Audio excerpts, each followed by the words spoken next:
The click of a champagne glass against a microphone silenced the most powerful people in New York. This wasn't just a party. It was an execution.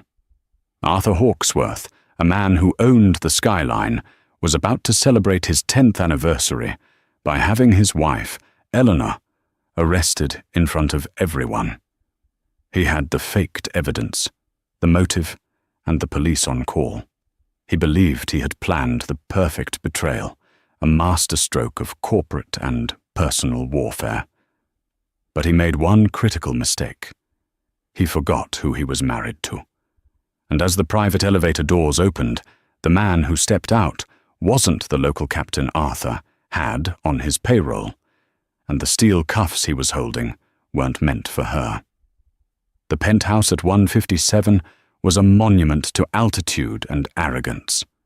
90 floors above the rain-slicked streets of Manhattan, the party for Arthur and Eleanor Hawksworth's 10th anniversary was in full, blinding swing. The guest list was a tactical roster of New York's elite, senators who owed him favors, tech bros who feared his buyouts, and old money matriarchs whose foundations he funded.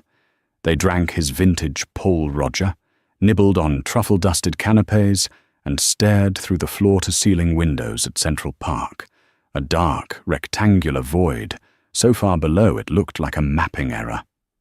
Arthur Hawksworth, the man of the hour, watched the room not as a host, but as a general reviewing his troops. At 55, he was a specimen of brutalist architecture, all sharp angles, cold marble, and imposing force. His tuxedo was bespoke from Savile Row, his watch a Patek Philippe Grandmaster chime, a piece so expensive it was whispered to be a rounding error in his company's quarterly earnings. He smiled, a thin reptilian action that never reached his eyes. Tonight was the culmination of 6 months of meticulous planning. Tonight, he would finally be free. He spotted his wife, Eleanor, across the room. She was, as always, flawless. She wore a custom Oscar de la Renta gown in a deep emerald velvet that matched her eyes. Diamonds glittered at her throat, the famous Hawksworth tear, a 50-carat monstrosity he'd given her for their 5th anniversary.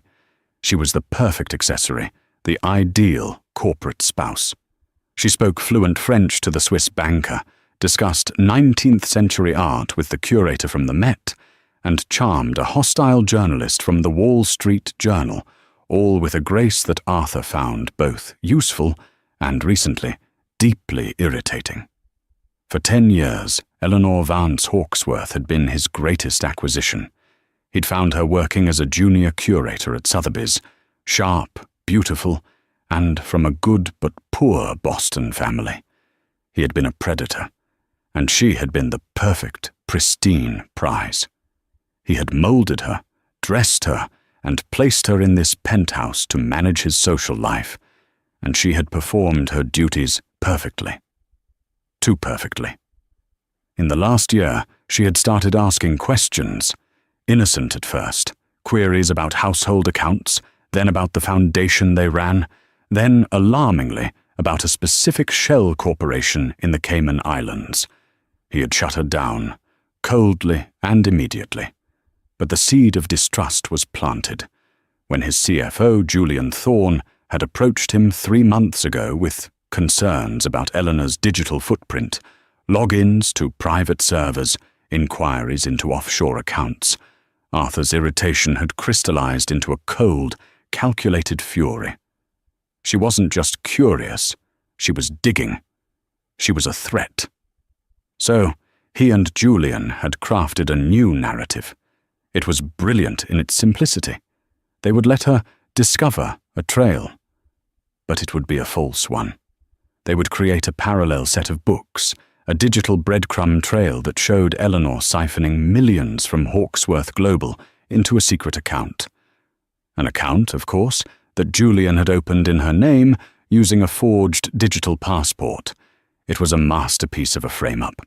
He would expose her tonight, at the peak of their social calendar, as a common thief. He would have her arrested in her designer gown, humiliated, and neutralized. The divorce would be swift.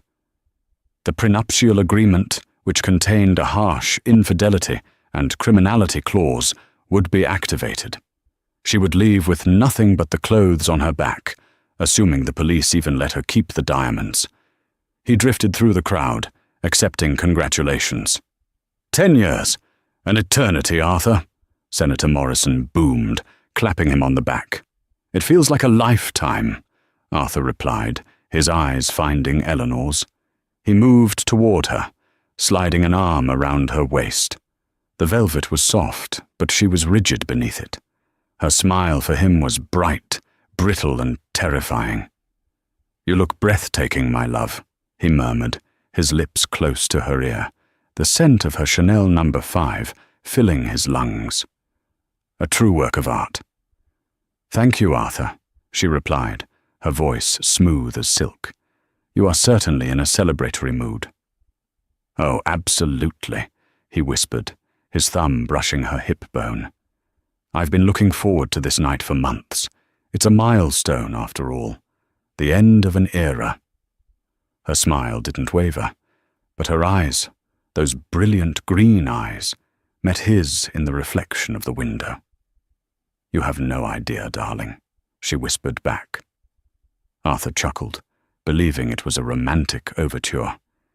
He kissed her cheek, a dry, proprietary gesture. "Enjoy the party, Eleanor. It's your last." He turned and walked toward the grand piano, where Julian Thorne was waiting, a thin leather folio in his hand. Julian nodded, his face pale and sweating, but resolute. The trap was set. The police captain Arthur, kept on retainer, was on standby, waiting for the signal. Across the room, Eleanor watched him go. She picked up a flute of champagne from a passing tray, her hand perfectly steady. The orchestra began to play a soft, melancholy waltz. She turned to the window, watching the storm clouds roll in over the city. Arthur was right. It was the end of an era. But he had fundamentally misunderstood whose era it was. He saw her as a piece of art he owned, displayed in his gilded cage. He'd forgotten that the cage was also a fortress, and she'd had 10 years to learn its every secret, every weakness, and every hidden exit. The beginning had been a whirlwind, a cinematic romance designed to dazzle. Arthur Hawksworth hadn't courted Eleanor Vance. He had targeted her. She was 28, an associate specialist in Impressionism at Sotheby's, respected for her sharp eye and academic rigor. He was the client who bought the $80 million Monet without blinking, the man who shut down the entire auction house for a private viewing. He had bulldozed his way into her life with the same relentless force he used in his hostile takeovers. He sent a black car for her every day. He filled her small Upper West Side apartment with peonies until she could barely breathe. He took her to the Ritz in Paris, just for dinner, telling her she deserved a proper setting. He was intoxicating, powerful, and, she had believed, brilliant. He saw her, really saw her, in a way no one else ever had. He'd looked at her research on Berthe Morisot and said, "You're wasting your time here. You should be running the Met." 6 months later, he proposed on a yacht in Monaco, and she, blinded by the sun and the sheer velocity of his ambition, had said yes. The first 5 years were a blur of glittering duties. She was the hostess, the confidant, the elegant partner on his arm as he conquered the financial world. She oversaw the decoration of the penthouse, the staffing of their Greenwich estate, and the curation of his art collection. She was, in essence, the chief operating officer of his personal life, and she was good at it. The first crack appeared not as a chasm, but as a hairline fracture. It was a Tuesday night, late. Arthur was in Zurich. She was reviewing the monthly expenditures for their household, a task she usually relegated to an assistant, but had taken on herself due to a staffing change.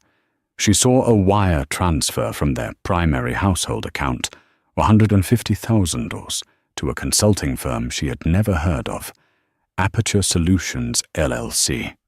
The memo line read, "Property management." It was a large sum, even for them, for a vendor she didn't know. Curious, she cross-referenced it.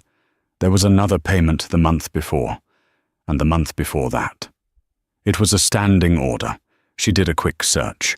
Aperture Solutions, LLC was registered in Delaware, its principals opaque. She checked the foundation's books, the charitable organization that bore her name. Aperture was there, too, billing for strategic consulting. In total, this unknown entity was receiving nearly $3 million a year from the Hawksworth domestic and charitable accounts. When Arthur returned, she asked him about it, casually, over breakfast. "Arthur, darling, I was reviewing the accounts. Who is Aperture Solutions? Their fees seem rather high." His reaction was not what she expected. He didn't get angry. He didn't get defensive. He simply went still, the way a shark stops moving just before it strikes. He slowly put down his coffee cup. "That," he said, his voice terrifyingly quiet, "is not your concern. It's a lot of money, Arthur. It's coming from my foundation's budget, too. I don't understand what they do." "You don't need to understand," he said, folding his Financial Times. "You need to stick to the things you're good at. Parties, art, clothes. Leave the real business to me." He stood up, adjusted his tie. "And do not ever look into that name again. Consider this your only warning." The coldness of the threat terrified her. This wasn't the passionate, demanding man she'd married. This was a stranger. The warning, of course, had the opposite effect. It lit a fire of fear and suspicion that would consume the remaining years of their marriage. She didn't confront him again. She became the perfect, air-headed trophy wife he wanted. She spent her days at Bergdorf's, at luncheons, at yoga. But her nights were a different story. While Arthur slept, or on the many nights he was working late, Eleanor began her real education. She learned about digital security. She learned about forensic accounting from online tutorials. She bought a burner laptop, paid for in cash, and used a public library's Wi-Fi. She discovered that Aperture Solutions was a shell company. Its payments were routed through 3 other companies before landing in an offshore account in the Cayman Islands. But she hit a wall. Everything was encrypted, locked behind firewalls that Arthur's corporate security team, a team of ex-Mossad and NSA agents, had clearly built. She needed help. She needed someone she could trust implicitly, someone who was smarter about this than she was. She thought of her old college roommate, Camila Rodriguez. While Eleanor had been studying art history, Camila had been a math prodigy who'd gone on to become one of the most feared forensic accountants in the country, specializing in high-level corporate fraud. They had drifted apart, their lives taking them in opposite directions. But when Eleanor found an article about Camila exposing a billion-dollar Ponzi scheme, she knew. She booked a spa weekend in Arizona. Instead, she flew to Chicago, wearing a simple trench coat and a baseball cap, and took a taxi to a small, unassuming coffee shop in Logan Square. Camilla was waiting, her expression wary. "Ellie," Camilla said, her voice cautious. "You look different." "I am," Eleanor said, sitting down. She was trembling. "Cammy, I'm in trouble. No, that's not right. I think my husband is a criminal, and I think I might be in danger." She laid it all out. Aperture Solutions, the coded files she'd glimpsed on his private server, the coldness, the threat. Camilla listened, her sharp eyes missing nothing. She asked pointed questions for 20 minutes, her fingers flying across her own encrypted laptop. Finally, she stopped. "Ellie," she said, her face grim, This is bad, really bad. What you've found, this isn't just tax evasion. The way these funds are moving, the way they're being layered, it looks like money laundering, massive industrial scale. Money from what? Eleanor whispered. I don't know. Sanctioned countries, arms dealing, narcotics. Whatever it is, it's the kind of secret people kill to protect. Camilla looked at her friend. You said you feel like you're in danger. You are. Arthur hasn't just built a firewall around his business. He's built one around you. Your phones, your computers, even your car. I guarantee they're all bugged. Eleanor felt the blood drained from her face. What do I do? You can't just leave, Camilla said. He'll never let you go. You know too much, even if you don't know it. If you file for divorce, you'll be signing your own death warrant. He'll either ruin you or disappear you. So I'm trapped. No, Camilla said, her eyes hardening. We fight, but we don't fight him on your terms. We fight him on his. He's a businessman. His company, Hawksworth Global, is his lifeblood. But it's a public company. That's his weakness. He has a board of directors. He has shareholders. He's accountable to the SEC. He seems accountable to no one. Everyone is accountable, Camilla insisted. We can't just find the dirt, Ellie. We need the master ledger. The Rosetta Stone. The one file that connects Arthur Hawksworth, the public-facing CEO, to this shadow empire. If we can find that and give it to the federal government, he won't be able to touch you. He'll be too busy trying to stay out of a supermax prison for the rest of his life. How do we find it? You're his wife. You're inside the fortress. You have to be the one to find it. Where does he keep the things he values most? The things he thinks no one can touch? Eleanor's mind flashed to Arthur's private study. The room was his sanctuary, locked with biometric scanners, and inside, behind a massive original painting, a somber portrait by Francis Bacon, was his most private safe. I know where it is, Eleanor said, her voice firming, but I've never been able to get inside. Then you need to learn, Camilla said, closing her laptop. You need to become the perfect, obedient, stupid wife. Make him underestimate you. Make him feel so secure in his power that he gets careless. And while he's not looking, you are going to dismantle his entire world, piece by piece. The journey back from Chicago was a resurrection. The woman who flew to the spa weekend was a terrified victim. The woman who returned to New York was a soldier. Eleanor and Camilla established a secure, clandestine line of communication. Camilla sent her a small, military-grade encrypted messaging device, bought in cash from a surveillance specialist. They communicated only through this, using code names. Eleanor was curator. Camilla was auditor. For the next 6 months, Eleanor played the role of her life. She was the doting, intellectually vacant wife. She stopped asking about money. She maxed out her credit cards at Gucci and Van Cleef & Arpels. She threw herself into planning the 10th anniversary party, obsessing over flower arrangements and guest lists, with a fervor that seemed to please Arthur. He became more relaxed around her, his casual cruelty returning, a sign she knew meant he no longer considered her a threat. It's working, auditor, Eleanor typed one night, hidden in the steam of her marble bathroom. He's treating me like a poodle again. Curator. Stay focused. Camilla's reply was instant. His arrogance is your cover. He's careless. I need you to find a way into his study. I need that ledger.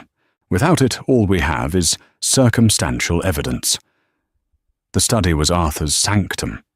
Fingerprint scanner and a retinal scanner. Eleanor had an idea. It was grotesque, but necessary. One night, after Arthur had too much scotch and passed out in their bed, she performed the delicate, disgusting task. She lifted his heavy, sleeping hand and pressed his index finger against a block of ballistic gelatin she had hidden. The print was messy. She did it again. And again. It took an hour to get a clean, deep impression she could use to create a silicone duplicate. The retinal scanner was harder. She eventually solved it by feigning a romantic impulse, taking a high-resolution close-up of his eye with a new macro lens for her Leica camera, claiming she wanted to capture the color. He was flattered by the inane gesture. She sent the image file to Camilla, who had a contact who could, for a price, create a contact lens that would spoof the scanner. While she gathered her spycraft tools, Camilla was working on the other end. She had identified Julian Thorne, Arthur's sycophantic CFO, as the likely second-in-command of the criminal enterprise. "Thorne is the bookkeeper," Camilla messaged. "He's the one moving the money. But he's weak. He's not just loyal. He's scared of Arthur. That's a vulnerability. But there's something else. A new pattern." A week later, the message from Camilla was chilling. "Ellie, I need to see you, in person, now." They met again, this time at a remote rest stop on the New Jersey Turnpike. Camilla looked like she hadn't slept in days. "They're setting you up, Eleanor," Camilla said. "No preamble?" "I got inside their servers. Not the main ones, but the back-channel communication between Arthur and Thorne." "What are you talking about?" "Arthur knows you were digging. He doesn't know what you found, but he knows you were curious. And he's decided to eliminate the problem." Camilla turned her laptop around. The screen was filled with code, but also emails and spreadsheets. "He and Thorne are building a case against you. They've created a parallel set of books, a fake trail. They've opened an account in the Caymans under a digital forgery of your passport. They've been siphoning millions into it, making it look like you've been embezzling from Hawksworth Global for the past 2 years. Eleanor felt the air leave her lungs. He's framing me." "It's worse than that," Camilla said grimly. "The 10th anniversary party. It's not a celebration. It's your execution.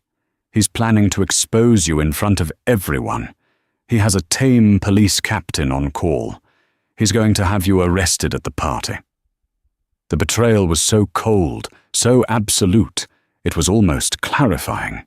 The man she had once loved, the man she now feared, was going to feed her to the wolves to save himself. "He wants to activate the criminality clause in your prenup," Camilla continued. "He'll divorce you while you're in a holding cell. You'll lose everything. You'll be buried in legal fees. By the time anyone listens to your side, you'll be ruined, and he'll be untouchable." Eleanor was silent for a long moment. The hum of the highway outside was the only sound. "He's arrogant," Eleanor said finally, her voice like ice. Camilla stared. "Ellie, did you hear me? He's going to have you arrested." "He's arrogant," Eleanor repeated. "And he's lazy. He's using his real criminal infrastructure to build his fake case against me. He thinks I'm stupid. He thinks I'm a curator, a party planner. What are you thinking?" "He's handing us the rope," Eleanor said, a dangerous light in her eyes. "He's going to present evidence to the world. He's going to show them transfers. He's going to show them shell companies. He's just putting my name on them instead of his." "Yes, but it's all fabricated." "But the links aren't," Eleanor cut in, her mind working faster than it ever had. "To frame me, he has to connect Hawksworth Global's clean money to the dirty offshore accounts. He's just making me the bridge. What if that's the evidence we need? What if his frame-up is the key to his ledger?" Camilla's eyes widened. "My God, you're right. He's creating a map. He's literally going to show everyone the path from his public company to the shadow accounts. He just thinks he's pointing the finger at you." "So we let him," Eleanor said. "We let him build his gallows. But we need the master ledger. We need the one thing that proves he is the one who holds the keys to that offshore kingdom, not me. The party is in 2 weeks. I have to get into that safe. Ellie, it's too dangerous."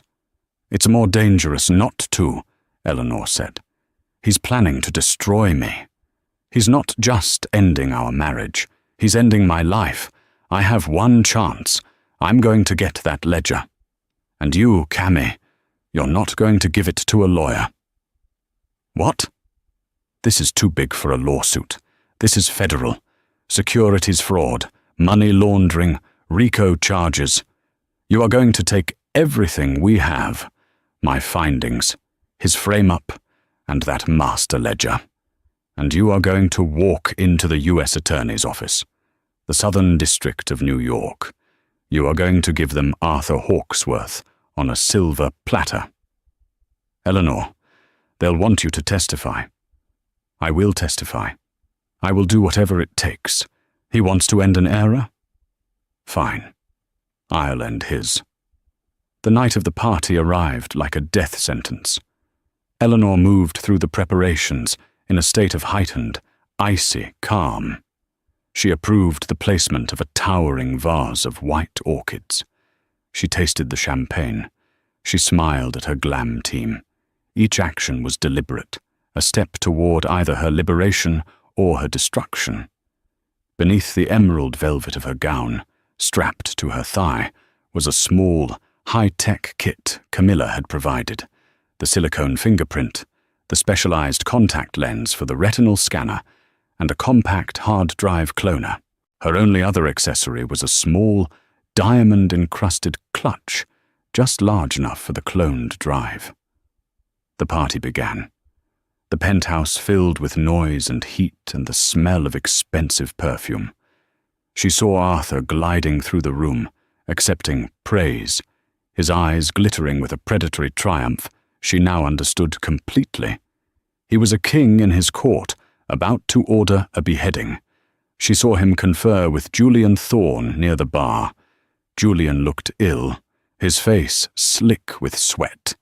He was a weak man, trapped in a strong man's game. He was the perfect lieutenant and the perfect fall guy. Eleanor knew she had a window. Arthur would make his move at the peak of the party, just before 10 p.m. He was a showman. He would want the maximum possible audience. She had to get to the study, clone the drive, and be back on the floor, champagne in hand, before he ever knew she was gone. Her opportunity came at 9:15 p.m. She had hired a specific waiter, an out-of-work actor she'd paid handsomely in cash for a special role.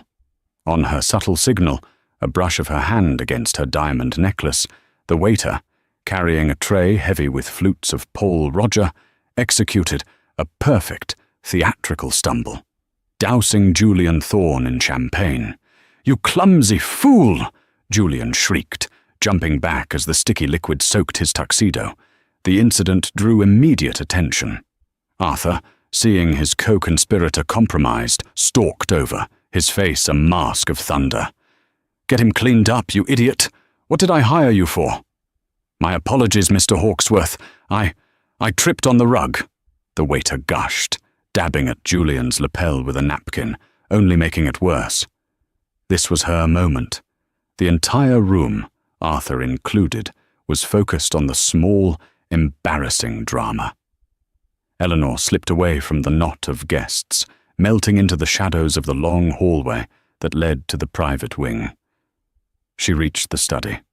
The hallway was empty. Her heart was a cold stone in her chest.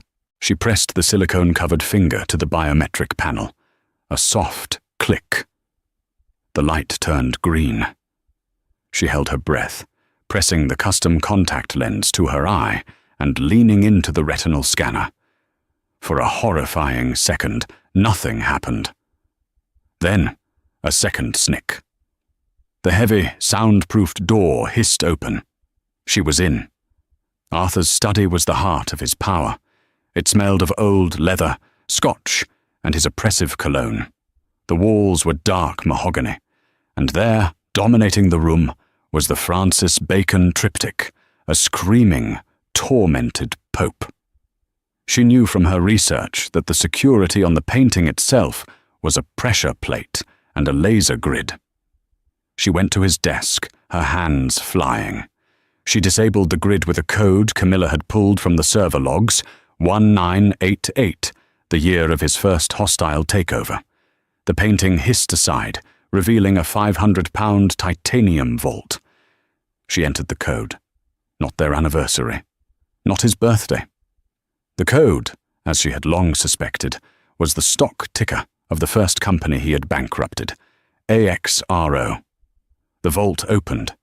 It was mostly empty. No cash, no bonds, just a single, black, external hard drive, sitting on a velvet pedestal, the Rosetta Stone. She pulled the cloner from her thigh rig. This was the most dangerous part. The cloner had to interface with the drive. If it triggered a security protocol, if it wiped the data, she was lost. Come on, she whispered. She attached the device. A small LED glowed red. Cloning. The seconds stretched into an eternity. She listened for footsteps, for the sound of the party, but the study was completely soundproof. She was in a void. 1 minute, 2 minutes. The red light flashed. Then, green. Done. She unhooked the cloner, which now held a perfect, bit-for-bit copy of Arthur's entire Shadow Empire. She tucked it into her clutch, but she didn't just put the original drive back. Camilla's plan had been more subtle. She placed the original drive into her clutch, next to the clone, and from her thigh rig she produced a third drive, a blank decoy, identical in every way, that Camilla had sourced from the same security firm in Tel Aviv. She placed the blank decoy onto the pedestal. She sealed the vault, re-engaged the painting's security, wiped the scanner panels. She walked out of the study, the door hissing shut behind her, locking automatically. She paused in the hallway, forcing her breathing to slow, her adrenaline to recede.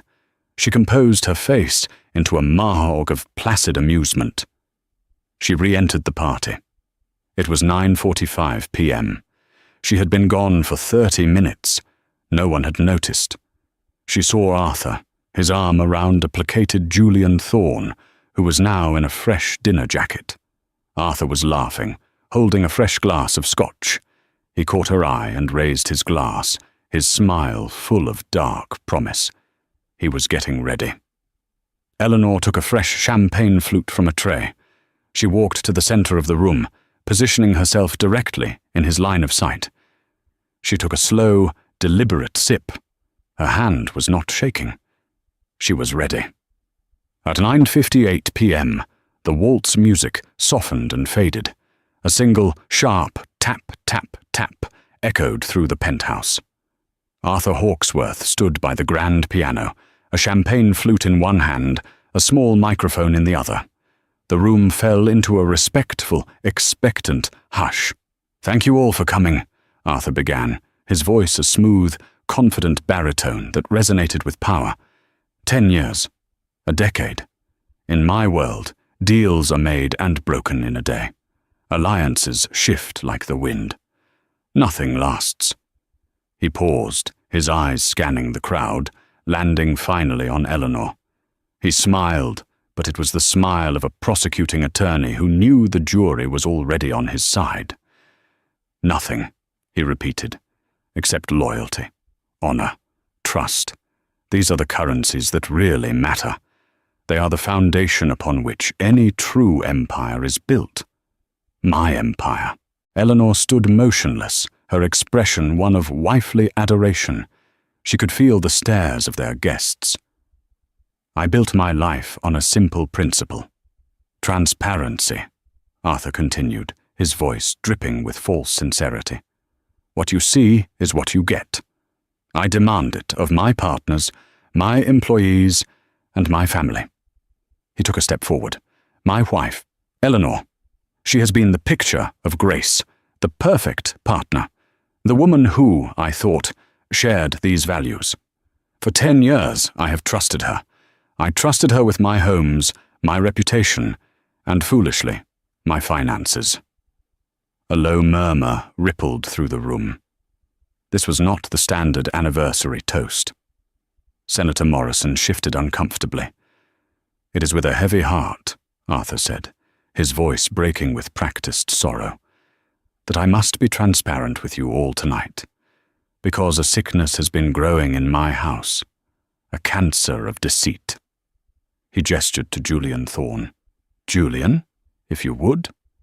Julian, looking terrified but obedient, tapped a key on a laptop, a massive 85-inch television screen, previously displaying digital art, flickered to life.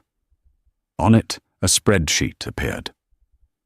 "For the last 18 months, Arthur announced, his voice hardening, "my wife, Eleanor Vance Hawksworth, has been systematically embezzling money from Hawksworth Global." The gasp from the crowd was a collective thunderclap. Eleanor's face, a mask of perfect, horrified shock, was brilliant. "She used her position as head of our foundation," Arthur narrated, as Julian clicked through slides, "to approve false invoices, divert funds, and launder them through a complex series of offshore shell companies." The screen showed flowcharts, money moving from the Hawksworth Foundation to Aperture Solutions, then to Vance Holdings in the Cayman Islands. "It turns out my wife was not just an art curator," Arthur sneered. "She was a brilliant criminal financier. She has stolen, by our current estimates, over $75 million. He pointed an accusing finger at Eleanor. "She did this to me. To us. She betrayed our marriage. She betrayed our friends. She broke the law." Eleanor put a hand to her throat, her eyes wide with what every person in the room mistook for panic. "Arthur," she whispered, just loud enough to be heard. "What are you doing? This is insane." "Insane?" Arthur laughed, a short, barking sound. "It's insane that you thought you could get away with it, that you thought I wouldn't find out." He turned back to his guests. "I built this company on trust, and when that trust is broken, there must be consequences. I will not stand by and watch my life's work be dismantled by a common thief, even one I once loved." He set down his champagne glass. His eyes were cold, dead, and victorious. "I have, of course, alerted the authorities. I have provided them with all of this evidence, digital records, forged signatures, the account numbers for her hidden offshore bank." He looked toward the private elevator at the far end of the room. "In fact, I believe they are scheduled to arrive right now." As if on cue, the heavy bronze elevator doors slid open. Every head in the room turned. Arthur Hawksworth smiled, a look of profound, righteous satisfaction on his face. He had won. He had staged the perfect public execution. Eleanor did not turn. She just watched her husband's face. 2 men stepped out of the elevator. They were not the local police captain and his uniformed deputy that Arthur was expecting. These men were in dark, severe, federal-issue suits. They wore earpieces. They did not look impressed by the penthouse or the glittering crowd. Their eyes were like chips of ice, and they scanned the room with a practiced, predatory calm. The lead agent, a tall man with a face like a tombstone, walked directly toward Arthur. Arthur's smile faltered, replaced by a flicker of confusion. "Gentlemen," he said, stepping forward. "Thank you for coming. I am Arthur Hawksworth. I'm the one who called." The agent didn't slow down. He reached Arthur and, in one smooth, practiced motion, flashed a badge. "I know who you are, Mr. Hawksworth. Agent Michael Kovac, FBI. We're not here for the domestic dispute." Arthur froze. "What?" "I don't understand. I called to report a crime. She's right there." He pointed at Eleanor. "She's the one you need to arrest. My CFO has the evidence." Agent Kovacs didn't even look at Eleanor. His eyes were locked on Arthur. "Oh, we know all about the evidence, sir. We've been monitoring your CFO's servers for the last 2 weeks, ever since we received an anonymous tip from a credible source." Julian Thorne made a small, strangled sound and looked like he was about to faint. "You're monitoring my servers," Arthur sputtered, his arrogance turning to rage. "That's illegal." "Not with a federal warrant, it isn't," Kovacs said flatly. "And certainly not when those servers are being used to facilitate a multi-billion-dollar money laundering operation." The blood drained from Arthur's face. I don't know what you're talking about." "Let me refresh your memory," Kovacs said. "Aperture Solutions, Vance Holdings, all those shell companies you just displayed on that screen.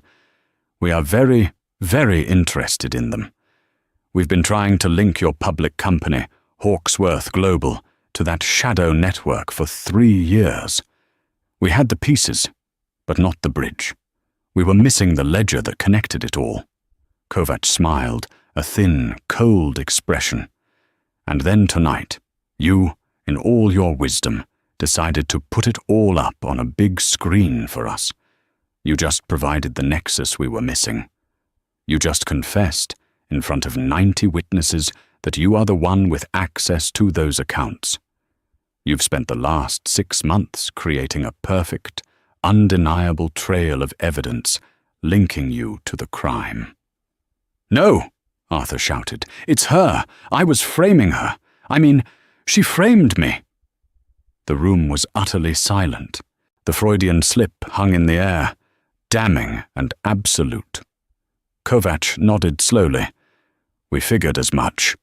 You were building a case against your wife to cover your own tracks. But you got sloppy. You used your real criminal network to build your fake alibi." Finally, Agent Kovacs looked at Eleanor. His expression softened, just a fraction, into one of professional respect. "Ma'am, you must be Eleanor Hawksworth." Eleanor, poised and calm, stepped forward. "I am." "We believe you may have something that belongs to us," Kovacs said. Arthur's eyes went wide with dawning, stomach-churning horror. He looked from the agent to Eleanor, to the hallway. "The study," he whispered. "You." Eleanor simply opened her small, diamond-encrusted clutch. She passed Agent Kovacs the small black hard drive, the real one. "I believe this is what you're looking for, Agent," she said, her voice clear and strong. "It's the master ledger, the real one. Not the decoy he has in his safe, and not the forgery he has on that screen. It's the one that details his entire operation. Securities fraud, sanctions busting, and the ledger for the account he was planning to pin on me." Kovacs took the drive as if it were a holy relic. He looked back at Arthur, whose face had crumpled into a mask of disbelief and pure, unadulterated hatred. "Arthur Hawksworth," Agent Kovacs said, his voice booming in the quiet room. "You are under arrest for securities fraud, conspiracy to commit money laundering, and violations of the RICO Act." The 2 syllables, R.I.CO., landed like bombs in the opulent penthouse. The guests, who had been frozen in a state of gossipy shock, now recoiled as if a physical blast wave had hit them. This wasn't a messy, tabloid-worthy divorce. This was the end of an empire. "You can't do this," Arthur roared, his carefully constructed mask of civility shattering into 1,000 pieces. He lunged, not at the agent, but at Eleanor. You did this, you scheming worthless." He never finished the sentence. Agent Kovacs' partner, a younger, faster man, moved with brutal efficiency, intercepting Arthur's lunge and spinning him around, slamming him face first against the grand piano. The discordant clang of keys echoed the total chaos of the moment. "You have the right to remain silent," the agent shouted, yanking Arthur's arms behind his back with painful force. "Get your hands off me!" Arthur screamed, his voice muffled against the polished wood. "Do you know who I am? I own this city. I will have your job. I will have your pension." "Add threatening a federal officer to the list," Kovacs said dryly, nodding to his partner. The click of the steel handcuffs snapping shut was the loudest sound Eleanor had ever heard. It was the sound of her cage door springing open. It was the sound of victory. Agent Kovacs then turned his attention to the third player. "Julian Thorne," he said. Julian, who had been trying to blend into a very expensive potted plant, let out a small whimper. I just did what he told me to. I'm just the CFO. I just signed things." "You just signed your way into a conspiracy charge, Mr. Thorne," Kovacs said, pulling a second pair of cuffs from his belt. "You facilitated the fraud, and you actively participated in framing an innocent civilian to cover it up. You're coming with us." Julian began to weep openly, his whole body shaking as the second agent cuffed him. "I'll testify. I'll tell you everything. He made me do it. He made me." "You'll have plenty of time to talk," Kovacs said, unimpressed. He gestured to the two agents, who began hauling the two men, one screaming profanities, the other sobbing hysterically, toward the elevator. The guests parted for them like the Red Sea, their faces a mixture of horror, pity, and, for some of Arthur's rivals, poorly concealed glee. As they reached the elevator, Arthur stopped struggling. He twisted his head, his face purple with rage, his eyes finding Eleanor. She stood alone in the center of the room, poised, watching him. "You won't get away with this, Eleanor." He spat, the words heavy with venom. "You think you've won? You think you're safe? I will destroy you from prison. You will have nothing. You are nothing without me." Eleanor met his gaze. The fear she had lived with for a decade was gone, replaced by a cold, quiet pity. "No, Arthur," she said, her voice carrying across the silent room. "You're wrong. I was nothing with you. I was an accessory, a curator for your gilded cage." She took a step closer. "You built your empire on lies, intimidation, and the assumption that everyone else was stupid. You just finally underestimated the right person." "The prenup," he hissed. "The prenup, Eleanor. You'll get nothing. The criminality clause."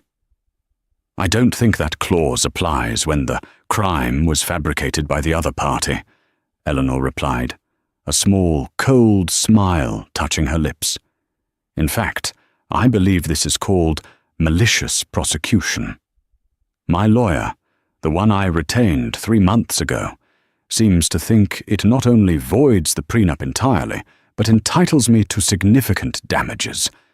You didn't just give me the evidence to free myself, Arthur. You gave me the evidence to bankrupt you." The last trace of color drained from his face. He understood. He hadn't just been outmaneuvered. He had been dismantled. The elevator doors opened. The agents shoved Arthur and Julian inside. As the doors began to slide shut, Arthur's hateful stare remained locked on his wife. Then, the bronze panels met, and he was gone. The room was still. The orchestra had long since fled. The only sound was the faint sobbing of a woman by the window. Senator Morrison was the first to move. He cleared his throat.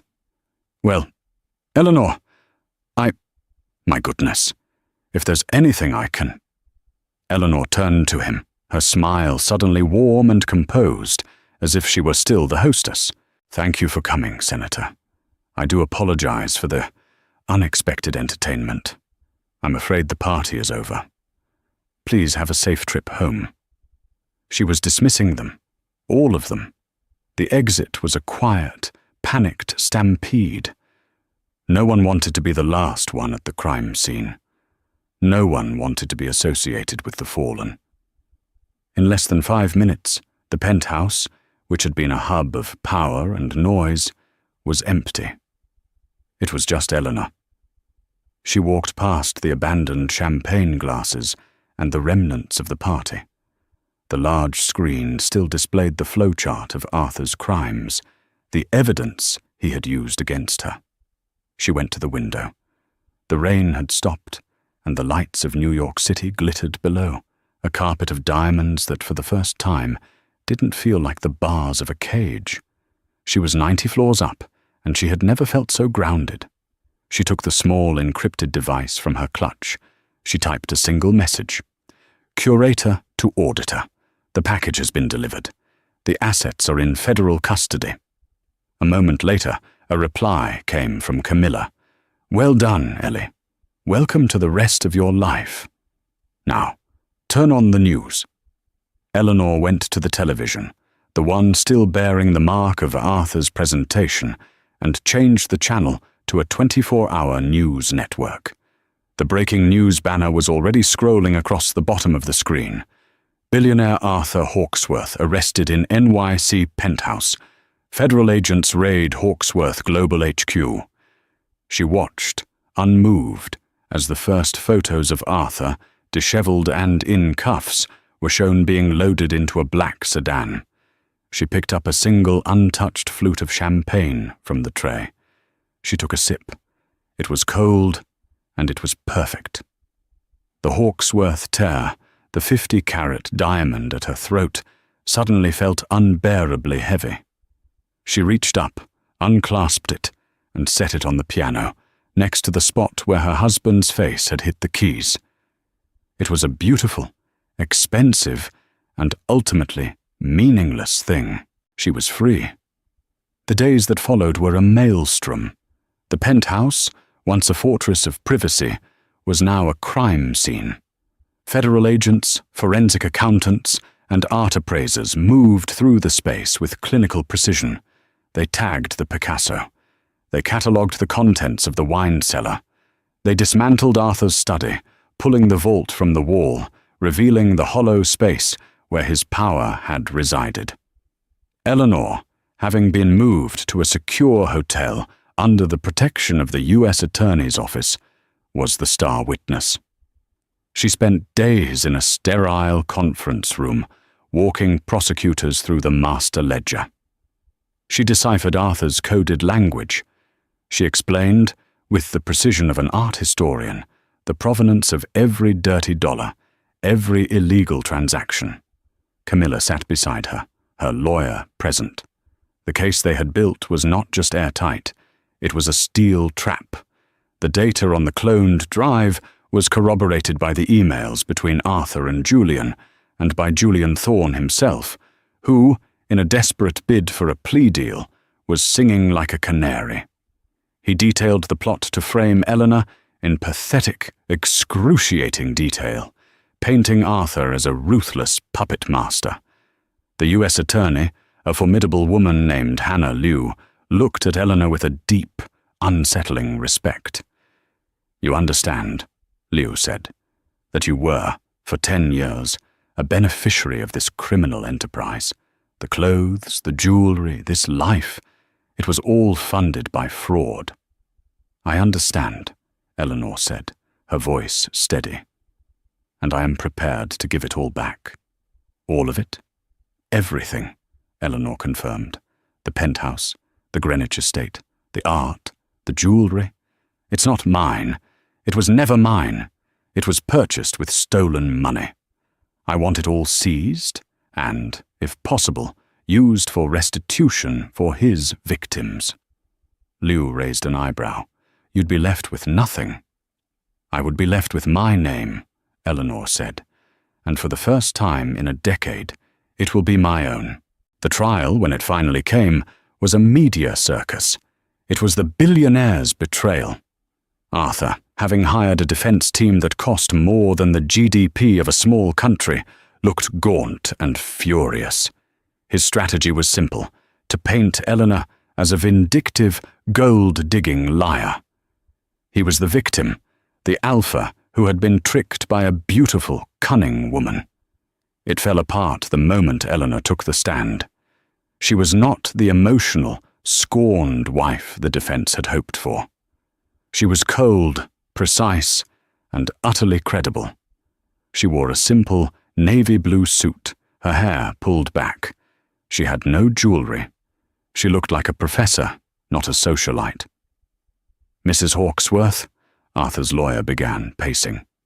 "Isn't it true you were furious your husband was planning to divorce you?"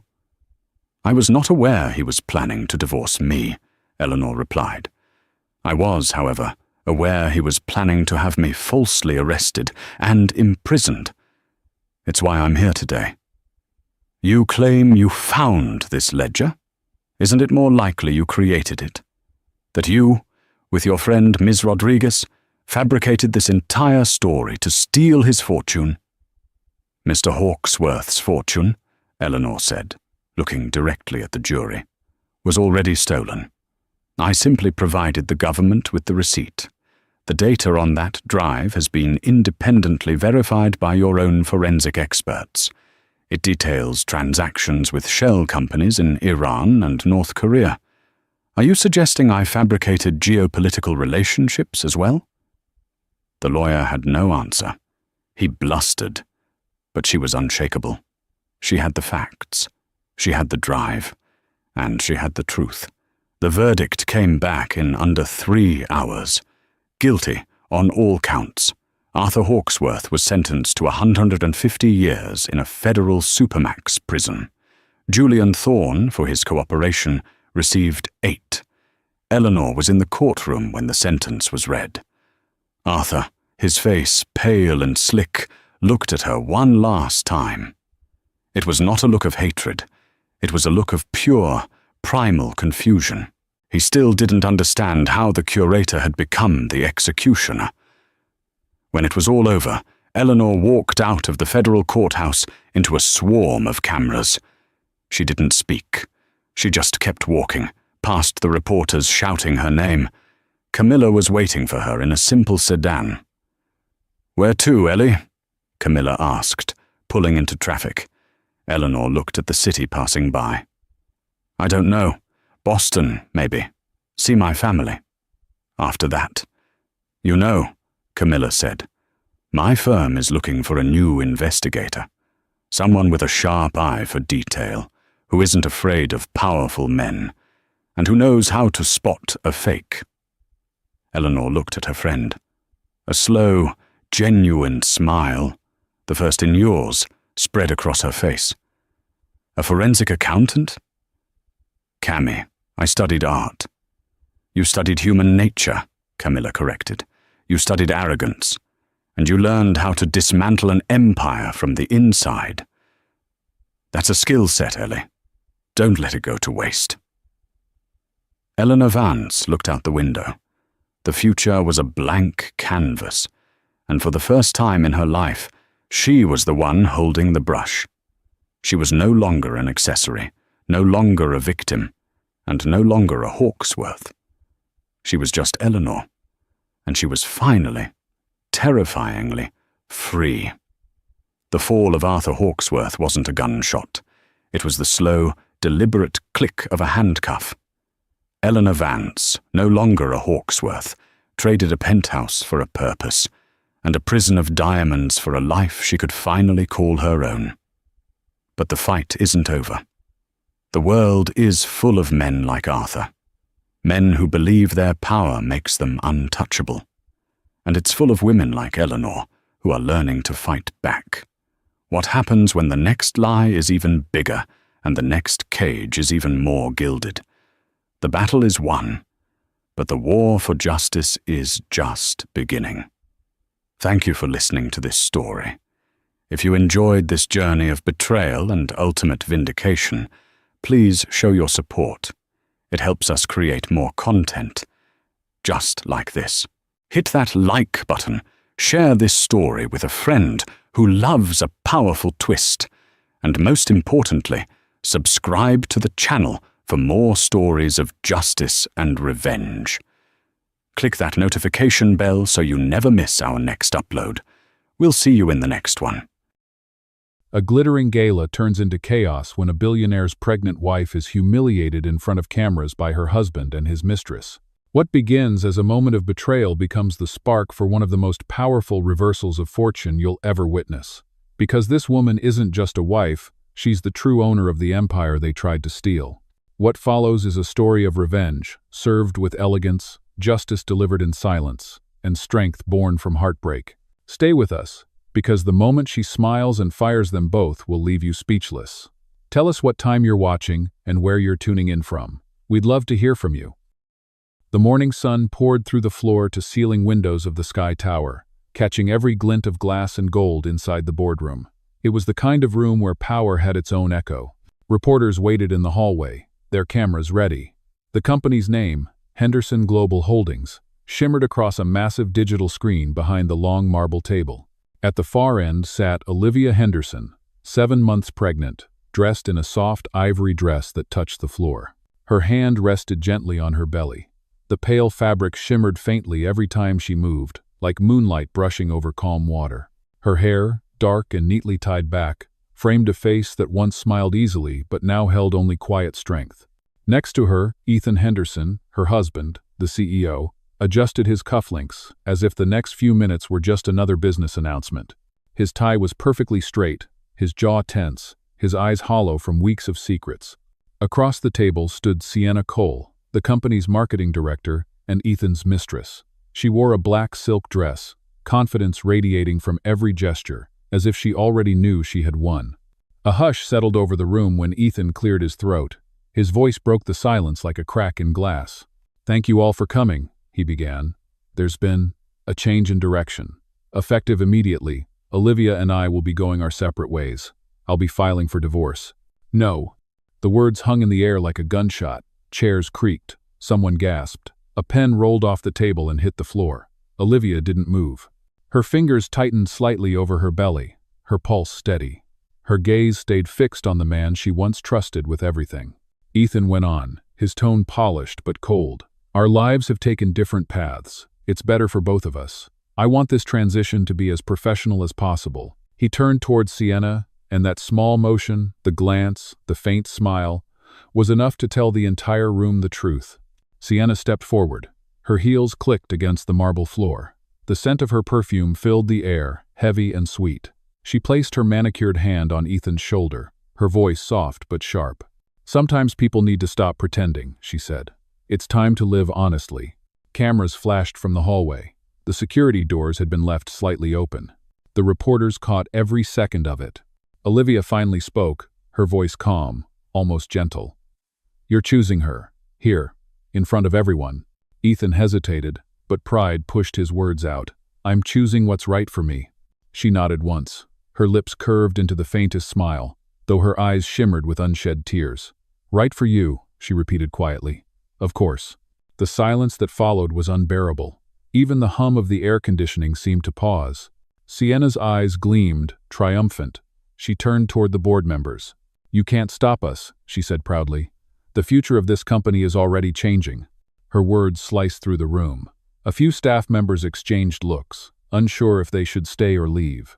Olivia looked around the boardroom she had designed years ago. Every painting, every sculpture, every polished surface had been chosen by her. It had once symbolized a partnership.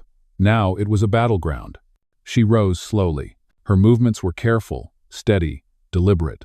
The weight of her pregnancy made her every step seem heavier, but her presence filled the room with something colder than anger. It was control. She gathered the documents in front of her, stacked them neatly, and said softly, "Then let me make this clear. Whatever you believe the future holds, I hope you're ready to face it." Ethan frowned. "Olivia, this isn't the time for dramatics." Her eyes met his, unwavering. "No, Ethan, this is the time for truth." She looked down briefly, her fingers brushing the surface of the table where she had signed their first contract together years ago. Then she lifted her chin and met the curious eyes of the board. "For 12 years, she said evenly, "I built this company beside him. Every decision he made, I financed, supported, and protected. But today, I've learned something valuable." The reporters had now pushed the doors wider. The red recording lights blinked from every direction. "What's that?" Ethan asked impatiently. Olivia's smile was faint but unbreakable. "That sometimes, letting people show who they really are is the greatest gift of all." The boardroom stayed frozen in silence. The only sound came from the faint rhythm of her breathing, slow and calm, the sound of someone who had already decided how this story would end. She reached for her bag, placed a hand protectively over her stomach, and turned toward the exit. The heels of her shoes clicked once, twice, echoing through the stillness. Behind her, Sienna whispered to Ethan, "She'll be gone soon, you'll see." But no one in that room noticed the small security camera glowing in the corner, its red light steady and unblinking, capturing every second. It was the same camera Olivia had personally installed months ago, after a quiet conversation with her legal advisor. As she stepped into the hallway filled with flashing cameras and murmurs, she didn't look back. Her voice, low and steady, lingered in the air like a promise. Let them record everything. And somewhere deep inside, she knew the truth.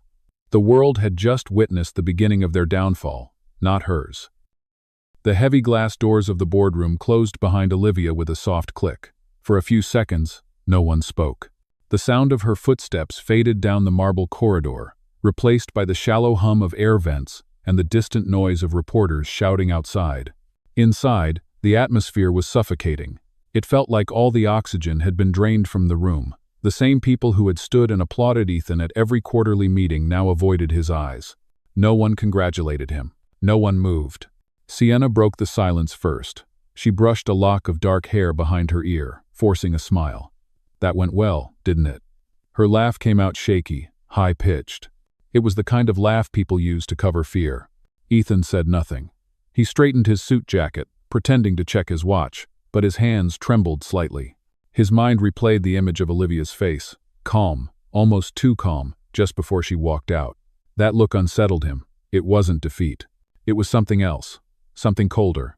Across the table, the board members began whispering to one another. Someone coughed. Someone else took a photo of the divorce papers still lying on the table, the ink barely dry.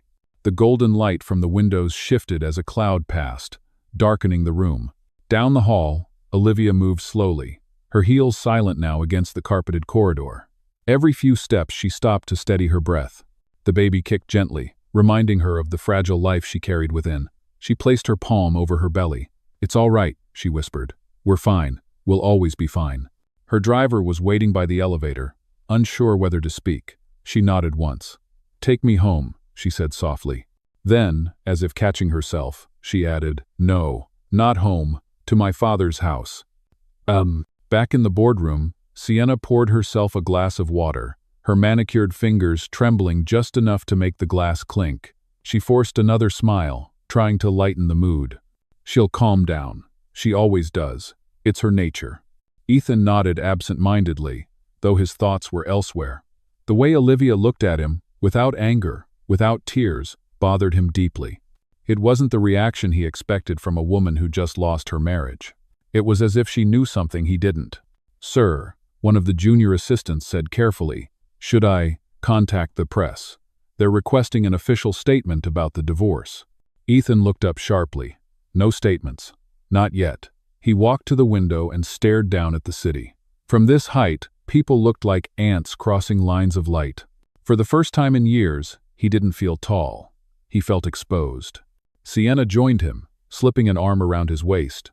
"It's all right, Ethan. She'll sign whatever you want. She's pregnant. She won't risk a fight right now." Her voice was smooth, confident, but her eyes darted nervously toward the door. She feared Olivia more than she cared to admit. In another part of the building, the cleaning staff began clearing the hallway where Olivia had passed. A single sheet of paper had fallen from her folder, an unsigned legal document with her initials printed neatly at the top. None of them dared touch it. They could sense something important was unfolding, something bigger than a simple family dispute. Olivia sat in the back of her car, staring out the tinted window as the city rolled by. Billboards of her husband's face lined the streets. Ethan Henderson, visionary of the year. She remembered the night that photo was taken. She had been there, pregnant with their first child. He had held her hand under the lights and whispered that their empire was ours forever. Now the same lights flickered coldly against her reflection. She turned her gaze away and watched the skyline fade behind her. At the Henderson mansion, the staff opened the door in silence. They had seen the news alerts already. Olivia moved past them quietly and climbed the stairs to her bedroom. Every step felt heavier. When she reached the top, she sat on the edge of the bed and unpinned her hair. The dark waves fell across her shoulders. The room was filled with sunlight, but it felt empty.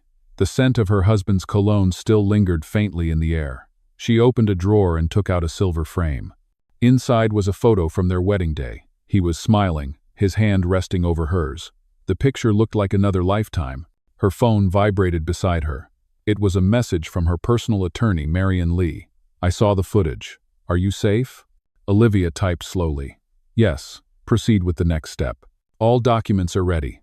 She set the phone down and took a deep breath.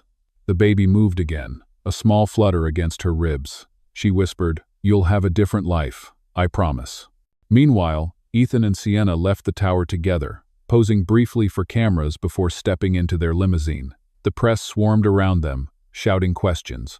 "Mr. Henderson, is it true your wife still holds company shares?" "Miss Cole, are you moving into the executive suite?" Sienna smiled and said, "No comment," but her eyes glowed with triumph. Ethan forced a grin for the cameras, yet deep down, unease gnawed at him. He couldn't stop thinking about the way Olivia had looked back at the boardroom one last time. There had been no fear in her eyes, only certainty. As their car drove off, one reporter looked at his phone, puzzled. A breaking alert had just appeared from a major business network. Olivia Henderson seen leaving with confidential files from headquarters. That detail would circulate within hours, sparking speculation that she still had control of something critical. At her father's estate on the outskirts of the city, Olivia walked through the gates lined with white roses. The old mansion stood tall, its facade weathered but dignified. Her father had built it decades ago, long before Ethan's empire even existed. The butler greeted her with a bow. "Welcome home, Mrs. Henderson. Mr. Shaw is expecting you." "Thank you, Martin." She entered the study where her father, Thomas Shaw, sat behind a desk covered in legal folders. He looked up, his face stern but calm. "I watched the live broadcast," he said. "You did well, you didn't lose control." "I'm done pretending, father," she replied quietly. He nodded, pushing a folder toward her. "Then it's time. These documents transfer full ownership of your shares back into your name. You never truly gave them away, you only allowed him to manage them." She took the pen, her hand steady now. As she signed, the weight she had carried for months began to lift. When she looked up, her father smiled faintly. "Ethan will soon realize what he just lost." Olivia exhaled softly, her eyes glistening. "He already has." She placed a hand over her stomach, feeling the rhythm of life beneath her palm. The silence of the room was no longer heavy. It was calm. It was the beginning of something new. Outside, the evening light spread across the garden. For the first time in years, Olivia felt peace. But in the tower Ethan once ruled, phones began ringing non-stop. A chain reaction had already started. And he had no idea that the woman he thought he had left behind still owned the empire he was standing on. Morning sunlight spilled across the penthouse windows, touching the glass walls like a spotlight. Ethan sat at the breakfast table surrounded by stacks of newspapers. Every headline carried his name. CEO announces divorce from pregnant wife. Power couple no more. Olivia Henderson seen leaving tower with confidential files. He flipped through the pages quickly, irritated. The articles painted him as a cold opportunist. Some even called him reckless. His publicist had warned him the night before. "You need to speak, Ethan. If you stay silent, she controls the story." Now he was preparing to do exactly that. Sienna walked into the room wearing one of his shirts. Her hair was slightly messy, her lips curved in a confident smile. "Don't let it get to you. People love drama. In a week they'll move on to something else." She poured herself coffee and kissed him lightly on the cheek. Ethan didn't smile. "You don't understand how this works. The board is nervous. Investors want reassurance." He picked up his phone and called his communications director. "Prepare a statement. Something short, honest. Tell them we grew apart, that it was mutual, no mention of the pregnancy." On the other end of the line, the director hesitated. "Sir, the footage of the meeting is everywhere. People saw everything. They know she's expecting." Ethan's voice hardened. "Then redirect it. Say I'm under stress. Say it was a difficult decision for the sake of both parties." He hung up and rubbed his temples. His head throbbed from lack of sleep. The more he tried to shape the story, the more it slipped away. Sienna sat across from him, stirring her coffee slowly. "You're overreacting. She's not going to fight back. You said she hates conflict." "She's unpredictable lately," he muttered. "I don't like it." Sienna leaned forward. "You have the company, the board, The lawyers. She has nothing. What could she possibly do? He didn't answer. Somewhere inside, a small part of him knew that wasn't true. Olivia never did things loudly, but when she moved, the effects were permanent. Across the city, in her father's study, Olivia reviewed documents with her attorney, Marion. Her expression was calm, but her mind was sharp. "He's already talking to the press," Marion said. "He's framing it as an emotional breakdown on your side. Stress from the pregnancy." "Lie." Olivia's eyes narrowed slightly. "He's turning my silence into weakness." Marion nodded. "Would you like me to issue a counterstatement?" Olivia thought for a moment, then shook her head. "Not yet. Let him build his lie. The higher he climbs, the further he'll fall." She turned to the window. The garden below shimmered under the morning Sunday. "We will strike when the timing is right. Until then, every piece must be in place." "No." Later that day, Ethan arrived at the company's downtown office for a press conference. The main lobby was filled with reporters, cameras, and flashing lights. He smiled for the cameras, though his eyes were tense. "Mr. Henderson," one journalist shouted, "is it true your wife still controls a majority of the shares?" Ethan kept his tone measured. "Olivia has always been supportive of the company. I'm grateful for our years together. Our personal lives may be separate now, but we both want what's best for the business."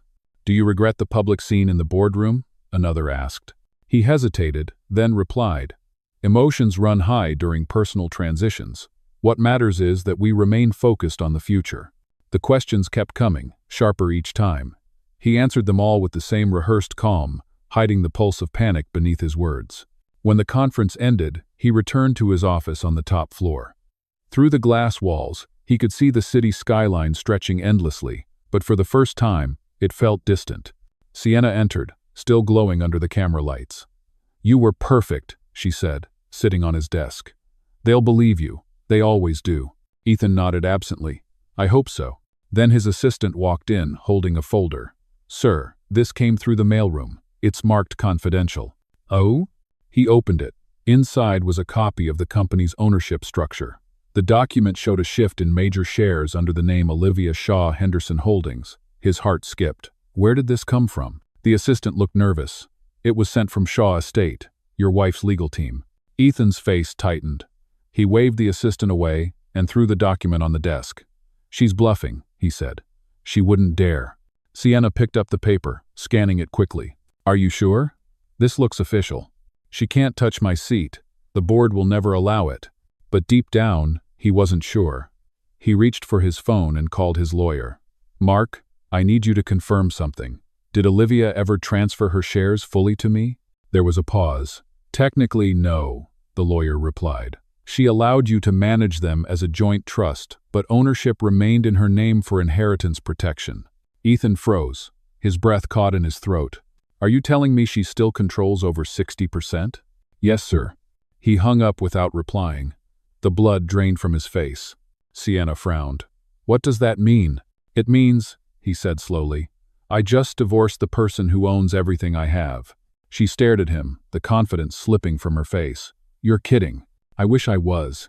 The room fell silent except for the faint hum of city traffic below. For the first time, Ethan understood the quiet power behind Olivia's calm expression in the boardroom. She hadn't lost anything. She had simply let him walk into his own downfall. Later that evening, he appeared on a television interview. The host asked him softly, "Some say your wife's silence speaks louder than any statement. Do you have a message for her?" Ethan smiled for the camera. "I wish her peace. She will always be part of my story." "No." His voice sounded smooth, almost tender, but inside he felt the ground shifting beneath him. In the shadows of her father's estate, Olivia watched the broadcast. The flickering light from the television cast a soft glow over her face. Her hands rested on her belly. She whispered to the baby, "He's still pretending he's in control." Then she picked up her phone and called Marion. "File the papers. Tomorrow morning, we start the transfer." In the distance, thunder rolled across the horizon. For Ethan, the storm was already on its way, and for Olivia, it would be the sound of justice beginning to rise. The night was painted in gold. Crystal chandeliers glittered above the ballroom of the Grand Meridian Hotel, where the city's wealthiest gathered for the annual charity gala for innovation. Cameras flashed like starlight as guests in evening gowns and tuxedos filled the marble hall. At the center of it all stood Sienna Cole, radiant and smug, her black satin dress hugging every curve. She held Ethan's arm possessively as they walked down the red carpet. He wore a dark, tailored suit, face composed, jaw tight. The whispers began the moment they appeared. "That's her. The new one. Didn't he just announce his divorce? His wife is pregnant, isn't she?" Sienna heard it all, yet her smile never wavered. She thrived on attention. To her, the scandal was not shame. It was proof that she had won. She waved politely to the photographers, leaning closer to Ethan. "Smile," she whispered. "They're watching." "Oh." He obeyed, though the edges of his smile faltered. Inside, the ballroom glowed with candlelight. The scent of champagne and roses filled the air. Music from a string quartet drifted softly as the guests turned to watch the couple take their seats at the front table. On the massive screen above the stage, a live feed displayed the evening's attendees. When Sienna appeared on the screen, a ripple of murmurs ran through the crowd. She basked in it. She had spent years working behind the scenes as the company's marketing director, invisible beside the billionaire's wife. Now she was center stage. When the host announced Ethan as a guest of honor, applause broke out, polite but measured. He stood and nodded, saying a few rehearsed words about innovation, leadership, and community. But when he sat down, Sienna leaned toward him and whispered, "They don't clap as hard as they used to, do they?" Ethan glanced at her. "Be careful, Sienna. Tonight isn't about us." "Oh, I think it is," she said lightly, brushing her fingers against his sleeve. Across town, in the quiet warmth of her father's study, Olivia Henderson watched the live broadcast on her laptop. The gala's logo shimmered across the screen. When the camera panned over Ethan and Sienna, her lips pressed into a thin line. She didn't cry. She didn't even blink. Her attorney, Marion, sat across from her, flipping through documents. "Public exposure works both ways," Marion said calmly. "Every photo of them together strengthens your case. Their affair is no longer rumor, it's evidence." Olivia nodded. "Let them keep smiling. The brighter they shine, the clearer their shadows become." Back at the gala, Sienna's arrogance reached its peak. When a journalist approached the table during dinner, she leaned forward eagerly. "Miss Cole, how does it feel to stand beside one of the most powerful men in the city?" She tilted her chin upward, her tone dripping with pride. "It feels like the beginning of something real. When two people are meant to be together, no one can stop them." The journalist's eyebrows lifted slightly. "Not even his wife?" Sienna's smile sharpened. "Especially not her." Her words were captured by multiple microphones. Within minutes, the quote spread through social media like wildfire. "Number you can't stop use" began trending before dessert was served. At the table, Ethan's expression darkened. "What the hell was that?" he hissed. Sienna shrugged. "Relax. It's just a quote. A little confidence never hurt anyone." "It's not confidence. It's arrogance," he snapped quietly. "And arrogance gets attention, the wrong kind." She laughed softly. "Since when do you care about that? You've lived off attention your whole career." He turned away, gripping his glass of wine too tightly. The stem cracked slightly under his fingers. Moments later, his assistant hurried through the crowd and leaned down to whisper in his ear. "Sir, there's an issue. The finance department just sent an alert. 2 major partners have paused their contracts." Ethan's chest tightened. "Paused?" "Yes, sir. Pending an internal review. They cited reputational risk." His pulse quickened. He glanced around the ballroom filled with flashing lights and polite laughter. But suddenly the place felt suffocating. Sienna noticed the change in his demeanor. "What's wrong?" He looked at her coldly. "Congratulations. Your quote just cost us millions." She rolled her eyes. "You're exaggerating. It's just business drama. It'll pass." But Ethan knew better. Business drama didn't pass when investors started calling lawyers. Meanwhile, Olivia's phone vibrated. She glanced at the notification. Breaking news. Henderson's CEO faces investor backlash after mistress's comment. She leaned back in her chair, her face calm but her mind sharp. "He's unraveling faster than I expected," she said quietly. Her father looked up from his newspaper. "A man who trades loyalty for vanity always does." Later that night, the ballroom emptied slowly. The band packed up, waiters cleared tables, and the golden lights dimmed. Sienna stood near the exit, still posing for photos with socialites. Her laughter echoed across the marble floor. Ethan stood by the bar, shoulders stiff, eyes clouded with frustration. When Sienna finally joined him, she placed a hand on his chest. "You worry too much," she teased. "You'll see. Tomorrow the headlines will say we're the new power couple. Ethan exhaled, tired. Tomorrow the headlines will say something worse. No.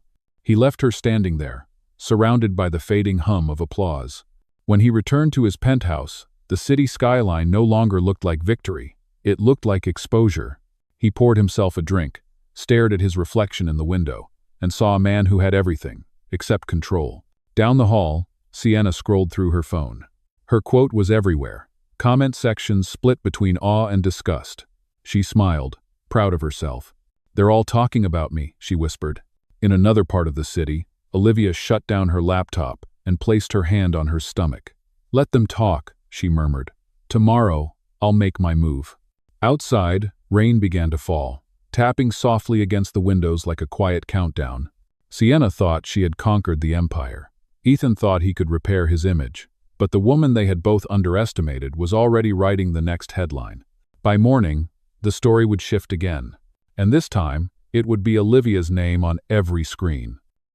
The next morning, the city skyline glowed beneath a pale sunrise. Inside the Henderson Tower, tension thickened like fog. Employees avoided eye contact as they hurried through the glass corridors. Everyone had seen the news. The mistress's quote had turned the internet into a battlefield.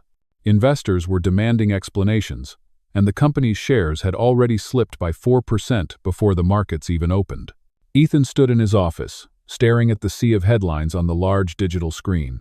"You can't stop us," sparks investor panic. Board questions, CEO's judgment after scandal. Pregnant wife holds majority stake in Henderson Empire. The words burned behind his eyes. He turned off the screen, his reflection staring back at him from the dark glass. He was dressed impeccably as always, but the calm confidence he once carried had been replaced with something sharp and brittle. He pressed the intercom button. "Get me a meeting with the board. Now." Within an hour, 12 members of the board filed into the conference room. Their expressions were polite but wary. Most of them had worked with Olivia for years. She was known for her grace, her intelligence, and her quiet ability to save Ethan from his own impulsive decisions. Without her, the company had begun to feel unstable. Ethan stood at the head of the table. His voice was smooth but firm. "We've all seen the stories. They're exaggerated. My personal life has no bearing on this company's future. We remain strong." An older board member, Mr. Lang, cleared his throat. "With respect, Ethan, public trust is tied to stability. Investors are nervous. Olivia Henderson is still listed as the primary shareholder. That creates uncertainty." Ethan's eyes hardened. "I'm handling that. She will be signing over full control soon." Lang frowned. "Are you certain of that?" Ethan smiled thinly. "She has no choice. She's pregnant. She needs peace, not war." The room went silent. The words hung heavy, carrying a cold arrogance that made several board members exchange uneasy glances. At that exact moment, Olivia was meeting with her lawyer in her father's study. Sunlight streamed through tall windows, glinting off the silver tea set on the table. Marion handed her a folder. "Everything is ready. Once we send this to the press, the narrative shifts back to you." Olivia opened the folder. Inside were photographs, timestamps, and correspondence. Proof that Ethan had been funneling company funds into Sienna's personal projects. The documents were clear, precise, devastating. She ran her fingers along the paper edges and said quietly, "He used the company's money to impress her. Now that same money will destroy him." Marion nodded. "Would you like to leak it anonymously or issue it under your name?" Olivia closed the folder and smiled faintly. "Under my name. I don't hide anymore." Back at the tower, the meeting had grown heated. Ethan paced the room, his frustration showing. "Do you think this company exists because of one woman's shares? I built this empire. Without me, Henderson Global would still be a startup." Lang replied calmly, "That may be true, but perception drives value. And right now, perception is against you." Ethan leaned over the table, lowering his voice. "Then we change it. I'll call the media myself. I'll make them see reason."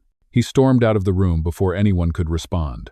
His assistant hurried after him, holding a tablet. "Sir, you have an interview request from CNBC. They want your side of the story." "Schedule it," Ethan ordered, "and prepare a statement. I want to make it clear that this company is mine."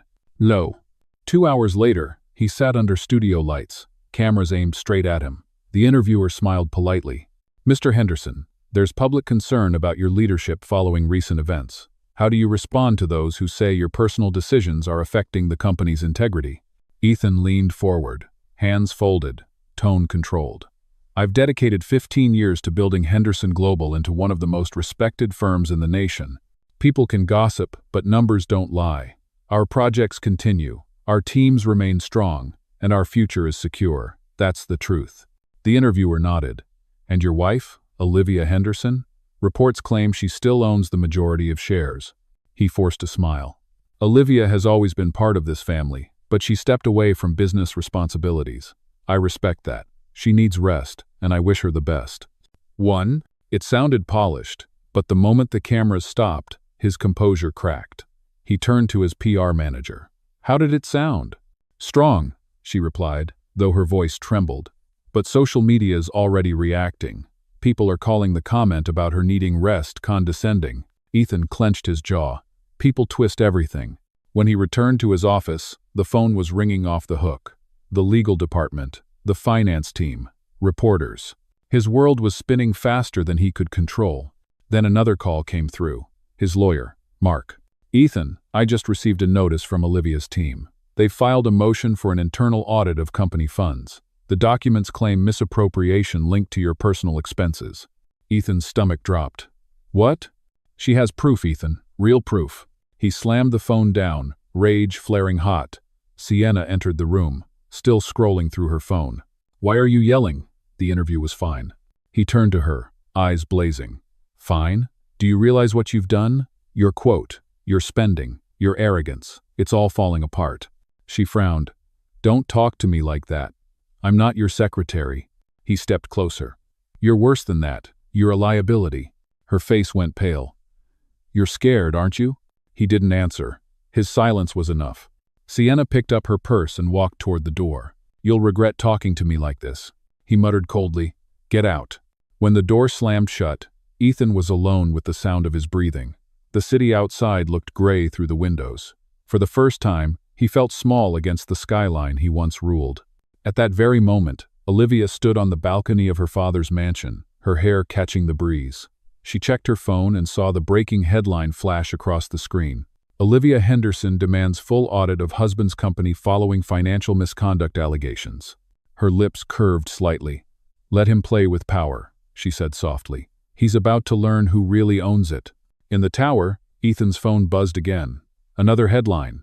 Another blow. He stared at it for a long moment, then whispered to himself. She wouldn't dare. But deep down, he knew she already had. And the empire he thought he could control was beginning to crumble, one silent signature at a time. The afternoon sun burned through the glass facade of Henderson Tower, turning the lobby into a mirror of light and tension. Crowds gathered outside. Reporters, photographers, and curious onlookers filled the plaza, waiting for the emergency press conference Ethan had called. No one really knew what he was going to say, but the rumors had already taken hold. The audit request from Olivia Henderson had gone public. Investors were panicking. Inside, staff whispered in corners, their voices low and nervous. The company's communications team rushed to organize the event, setting up microphones and banners with the company logo. Every flash of a camera reminded Ethan that this was no longer his story to control. He adjusted his tie, breathing sharply. This is damage control, he muttered to his PR manager. We're reminding everyone who's in charge. She nodded, though her eyes flickered with doubt. Yes, sir, but we should be ready for questions about the audit. Ethan's expression hardened. There will be no questions about that. If anyone asks, I'll dismiss it as a misunderstanding. At the same time, Sienna was in her office upstairs, pacing back and forth. Her reflection stared back at her from the window. Flawless makeup, perfect hair, but eyes that betrayed fear. She had received a call from a magazine editor who once adored her. The woman had whispered, "We're hearing Olivia has something big. She's about to go public." Sienna had laughed it off on the phone, but her hands had started shaking the moment she hung up. The elevator doors opened with a soft chime. Ethan walked in, without looking at her. We're going down to the lobby. You'll stand beside me. Smile, say nothing. She folded her arms. I'm not your accessory. He turned his head slowly, his patience worn thin. You wanted this spotlight, didn't you? Congratulations, you have it. When the doors opened again, a wave of noise hit them. The cameras, the voices, the endless flashes of light. Ethan walked toward the podium, jaw tight, his arm around Sienna for appearances. The crowd's energy felt electric, but not in a good way. It was hungry, waiting for collapse. He began his speech with a calm voice. There have been many false reports in recent days. I want to make one thing clear. Henderson Global remains strong, transparent, and dedicated to integrity. Any claims of misconduct are exaggerated. A reporter called out, "Mr. Henderson, what about the funds transferred to Miss Cole's private marketing venture? Are you denying those transactions?" The air went still. Ethan's jaw flexed. "Those were legitimate partnerships," he replied sharply. Then another voice came from the side. "And what about your wife's claim that company money was used for personal gifts? Do you deny that as well?" The crowd erupted with murmurs. Cameras zoomed in on his face. Sienna stiffened beside him. Ethan's eyes darted briefly toward her before he turned back to the microphone. "My wife is under emotional strain. I will not dignify personal accusations with public debate." No. He stepped away from the podium, but before he could move farther, one of the giant screens behind him flickered to life. The company's digital logo disappeared, replaced by a black background and a single line of text. Henderson Global Audit Report, Phase 1 Findings. The audience gasped. Then the screen displayed a series of documents, emails, bank transfers, and digital receipts, all connected to Ethan's personal signature. Each transaction was dated, each timestamp precise. Every line showed money flowing from company accounts to luxury purchases under Sienna Cole's name. Sienna froze, her face draining of color. "Ethan," she whispered, "what is that?" He turned toward the screen, his throat dry. "Turn it off, now!" he shouted, but no one moved. Every camera in the room was recording. Then the sound system crackled, and Olivia's voice filled the lobby. Calm, steady, unmistakable. "Good afternoon. This is Olivia Henderson. These records are verified by an independent auditor. I believe the public deserves transparency." Her voice was clear, elegant, and controlled. "I have spent 12 years building this company beside my husband, protecting it, expanding it. Today, I am no longer his partner, but I remain loyal to the truth. Henderson Global will continue under new leadership. Effective immediately, I am reinstating my role as chairwoman of the board." Gasps filled the room. Ethan's face turned pale. Reporters scrambled forward, shouting questions. "Mrs. Henderson, are you present? Is this official?" Olivia stepped out from behind the glass doors. She had been there the entire time. Dressed in a sleek white suit, her dark hair tied neatly, one hand resting gently on her pregnant belly. The sight of her drew a stunned silence. Sienna's lips parted in disbelief. "She's here?" Olivia walked slowly toward the podium. The sound of her heels against the marble floor echoed in perfect rhythm. Every step carried weight. She reached the microphone and smiled softly, but her eyes were ice. "I appreciate your attention," she said. "Integrity is not something you announce. It's something you prove." Ethan tried to speak. "Olivia, we can handle this privately." She turned her gaze to him. "You already handled it privately, Ethan. That's why we are here publicly." The crowd murmured in awe. Sienna's voice cracked. "This isn't fair. You can't just walk in and take everything back." "No."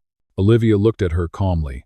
"I'm not taking anything back. I'm reclaiming what was always mine." The cameras captured every word.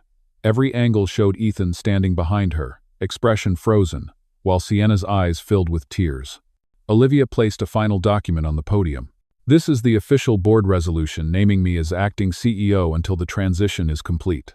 I've already secured investor approval. Henderson Global will move forward with transparency and renewed purpose." "Luh." She turned to Ethan one last time. "You can keep your pride, Ethan. I'll keep the company." Then she nodded politely to the press and walked away as security gently guided her toward the elevator. The lobby buzzed with disbelief. Reporters shouted, flashes fired, questions overlapped. Sienna sank into a nearby chair, her makeup streaking as tears fell. Ethan remained standing, frozen, his entire empire unraveling in front of hundreds of cameras. Outside, the world had already decided. By the time Olivia's car left the building, headlines were exploding across every screen. Billionaire wife reclaims empire. Audit confirms misuse of funds. Mistress and CEO exposed in live conference. Inside the car, Olivia exhaled softly. Her father's voice came through the speaker. "It's done, isn't it?" "Yes," she replied. "It's done." She looked out the window as rain began to fall, gentle and steady. He thought power meant control. I always knew it meant truth. Ho! The car moved through the city lights, leaving behind the tower where her story had shattered and where her new one had just begun. Morning broke over the city, pale and cold. The night storm had cleared, leaving puddles of rainwater glinting on the streets below the Henderson Tower. News vans lined the sidewalk. Reporters stood ready with microphones, speaking into cameras as a new headline dominated every screen. Olivia Henderson reclaims the empire. Inside the tower, the tension from the day before had not lifted. Entire departments were in chaos. Phone lines buzzed, investors demanded statements, and staff whispered in corners. The company that once revolved around Ethan's authority now turned toward uncertainty.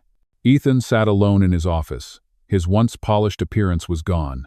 His tie hung loose, his hair slightly disheveled. The silence felt heavier than any argument. On his desk lay a pile of newspapers. Every one of them carried the same photo. Olivia standing at the podium, elegant and composed, one hand on her belly. The caption read, "The true leader returns." He picked up the paper and stared at it for a long time. For the first time in years, he didn't see himself in the story. He saw her, calm, radiant, unstoppable. A knock on the door broke the silence. It was Sienna. She entered carefully, her eyes red from crying. She no longer looked like the confident woman in black satin. Her makeup was smudged, her voice small. "They fired me, Ethan. Security escorted me out of my office." He didn't look up. "I told you this would happen." "She's ruining everything," Sienna said, her tone shaking. "You have to fight her. You can't just sit here and let her win." Ethan finally looked at her, his eyes empty. "She already won. We just didn't see it coming." Sienna stepped closer. "No, there has to be something we can do. We can go public again, say she manipulated everything, use the press against her." He shook his head slowly. "Every time we speak, we make her stronger. People believe her because she never begs for attention. She doesn't need to." Sienna's breath quickened. "So what, that's it? You're giving up?"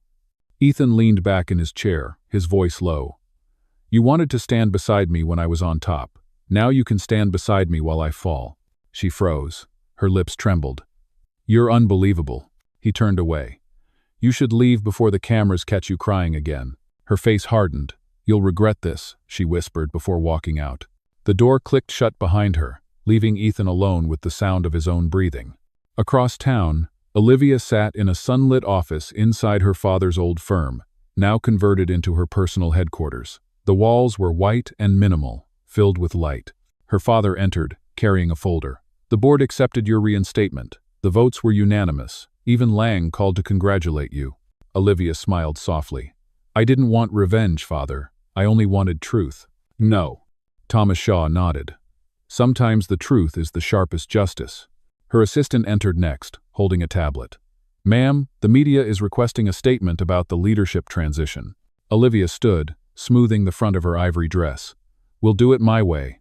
No interviews, no gossip, just results." That afternoon, she released an official letter through the company's website. The language was calm and professional. "Effective immediately, Henderson Global will begin restructuring under my supervision. Integrity and accountability will guide every decision moving forward. To the employees and investors who stood by silently, thank you for believing in this company even when leadership lost its way." The statement went viral within minutes. Comments flooded every platform. She handled it with grace. Olivia Henderson is the definition of strength. She didn't yell, she didn't threaten, she just acted. Meanwhile, in the apartment that Sienna had rented downtown, the curtains were closed tight. She sat on the couch scrolling through her phone. Every headline mocked her. The mistress who lost everything. Sienna Cole, from marketing director to public scandal. Her eyes blurred with tears. She hurled the phone across the room, where it shattered against the wall. "They loved me when I was his secret," she whispered bitterly. "Now they can't wait to see me fall." No. On the other side of the city, Olivia was walking through the lobby of a charity foundation. Volunteers greeted her warmly, unaware of the media frenzy outside. She smiled as she toured the space, her hand resting lightly on her belly. "This place will receive the first donation from our new fund," she said to her assistant. "It's time the company gives back." Her calmness felt like light after a storm. She wasn't celebrating Ethan's fall. She was building something new. That evening, Ethan returned to his penthouse. The city lights flickered through the glass walls, reflecting a man who no longer looked powerful. He poured himself a drink but couldn't bring himself to taste it. His phone buzzed again and again, calls from reporters, from lawyers, from investors, but he ignored them all. Finally, one message caught his eye. It was from Olivia, a single line. "For the sake of the company and our child, please step down quietly. End." He stared at the words, his hand tightening around the phone. After a long silence, he typed back, "You've made your point." Then he deleted the message before sending it. He sat in the darkness until the city blurred into a sea of lights. Meanwhile, Olivia stood on the balcony of her office, watching the skyline glow. Her assistant stepped beside her. "The shareholders' response is overwhelmingly positive. They're calling you the company's savior." She smiled faintly. "I'm no savior. I'm just cleaning up the mess." At that moment, a small voice stirred in her memory, Ethan's voice, years ago, when they had first started the company together. "You and I, Liv, we're unstoppable." She exhaled slowly. "Maybe he was right," she whispered, "just not in the way he imagined." The night deepened. Somewhere far below, people continued to talk, speculate, and gossip. But in her heart, Olivia felt only stillness. She had fought her battle without shouting. She had reclaimed her world without cruelty. For the first time in months, she felt free. The city lights reflected in her eyes, soft and steady. She placed a hand on her belly, her voice quiet and full of promise. "Everything's going to be different now," she said. "For both of us." And for the first time, the word us meant her and her child, not her and Ethan. The woman who had once been dismissed, humiliated, and betrayed was now the center of her own story. And everyone who once doubted her was finally learning what true power looked like when it smiled. The following week arrived like a quiet storm. The frenzy of headlines had begun to fade, but what replaced it was heavier, more deliberate. Every newsroom, every business outlet, and every investor was waiting for one thing: the official audit report that Olivia had ordered. At exactly 9 a.m, it was released to the public. 63 pages of data, cross-referenced emails, and financial statements. It detailed a 2-year trail of hidden accounts, offshore transfers, and personal expenses disguised as company investments. The numbers told a story even Ethan could no longer deny. By noon, the front page of every business journal carried the same headline: "Audit confirms misuse of funds by former CEO Ethan Henderson." Inside her new office, Olivia read the report quietly. She didn't smile, not even when she reached the final page that listed her as the rightful owner and acting CEO. Instead, she let out a slow breath. "It's finished," she said softly. Her assistant, Claire, handed her a tablet. "It's everywhere, ma'am. The media is calling it the cleanest and most transparent audit in corporate history." Olivia nodded. "It had to be. I wanted truth, not revenge." Meanwhile, across the city, Ethan sat in his lawyer's office, pale and silent. The blinds were drawn. His lawyer, Mark, placed the printed report on the desk between them. "It's bad, Ethan, very bad. There's evidence of wire transfers to Sienna's company. Jewelry, vacations, even the apartment lease. They tied everything back to you." Ethan rubbed his face with both hands. "It was all business, promotional expenses, client entertainment. You can twist anything into a crime if you want to." Mark shook his head. "Not this time. The documents came from your own signature authorizations. She has copies from the company archives. You gave her the power to approve internal audits when you made her acting CFO 3 years ago. She kept everything." Ethan's voice dropped. "You mean she's been collecting evidence all this time?" "Yes," Mark said quietly.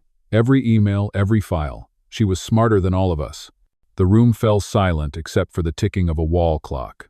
Ethan's hand trembled slightly as he reached for the report again. He flipped through the pages until he reached a section labeled Pattern of Behavior.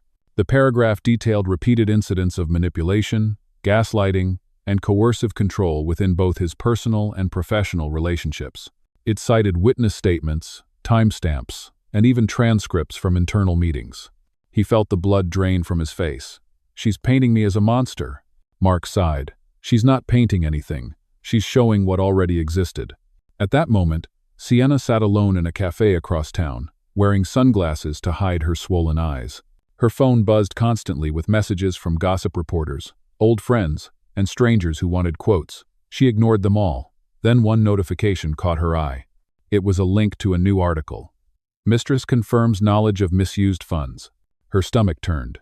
The article quoted anonymous sources suggesting that she had been aware of the transactions all along. Panic crawled up her spine. She dialed Ethan's number with shaking hands. He answered after a few rings, his tone clipped. "What do you want?" "They're blaming me," she said frantically. "You have to fix this. Tell them I didn't know anything." He laughed bitterly. "You wanted to be part of my world, remember? Congratulations. Now you are." "Ethan, please, they'll destroy me." He hung up without another word. Back at Olivia's office, Marion entered holding a small box. "These were recovered from the old storage unit. You might want to see this." Olivia opened the box and found a stack of printed photos. They were from years ago, before the company grew, before the mansion, before the scandals. One showed her standing beside Ethan at their first charity gala. Another showed him cutting a ribbon with Sienna quietly in the background, already part of the picture before Olivia ever knew. Her eyes softened, not with sadness but with clarity. "It was never about one betrayal," she said. "It was about a pattern." Marion nodded. "The courts will side with you completely. You'll have full legal custody of the child and full control of the company." Olivia stared out the window, the city skyline shimmering beneath the sunlight. Justice doesn't need to humiliate anyone. It just needs to be seen. That evening, the boardroom lights glowed as reporters gathered once again. This time, Olivia stood alone at the podium. No Ethan, no Sienna, only her. "Today marks the end of a difficult chapter," she began. "But it also marks a beginning. Henderson Global is not defined by one person's mistakes. It is defined by every person who continues to work with honesty and compassion." The cameras flashed. Her voice remained steady. "There were years when I believed silence protected dignity. I was wrong.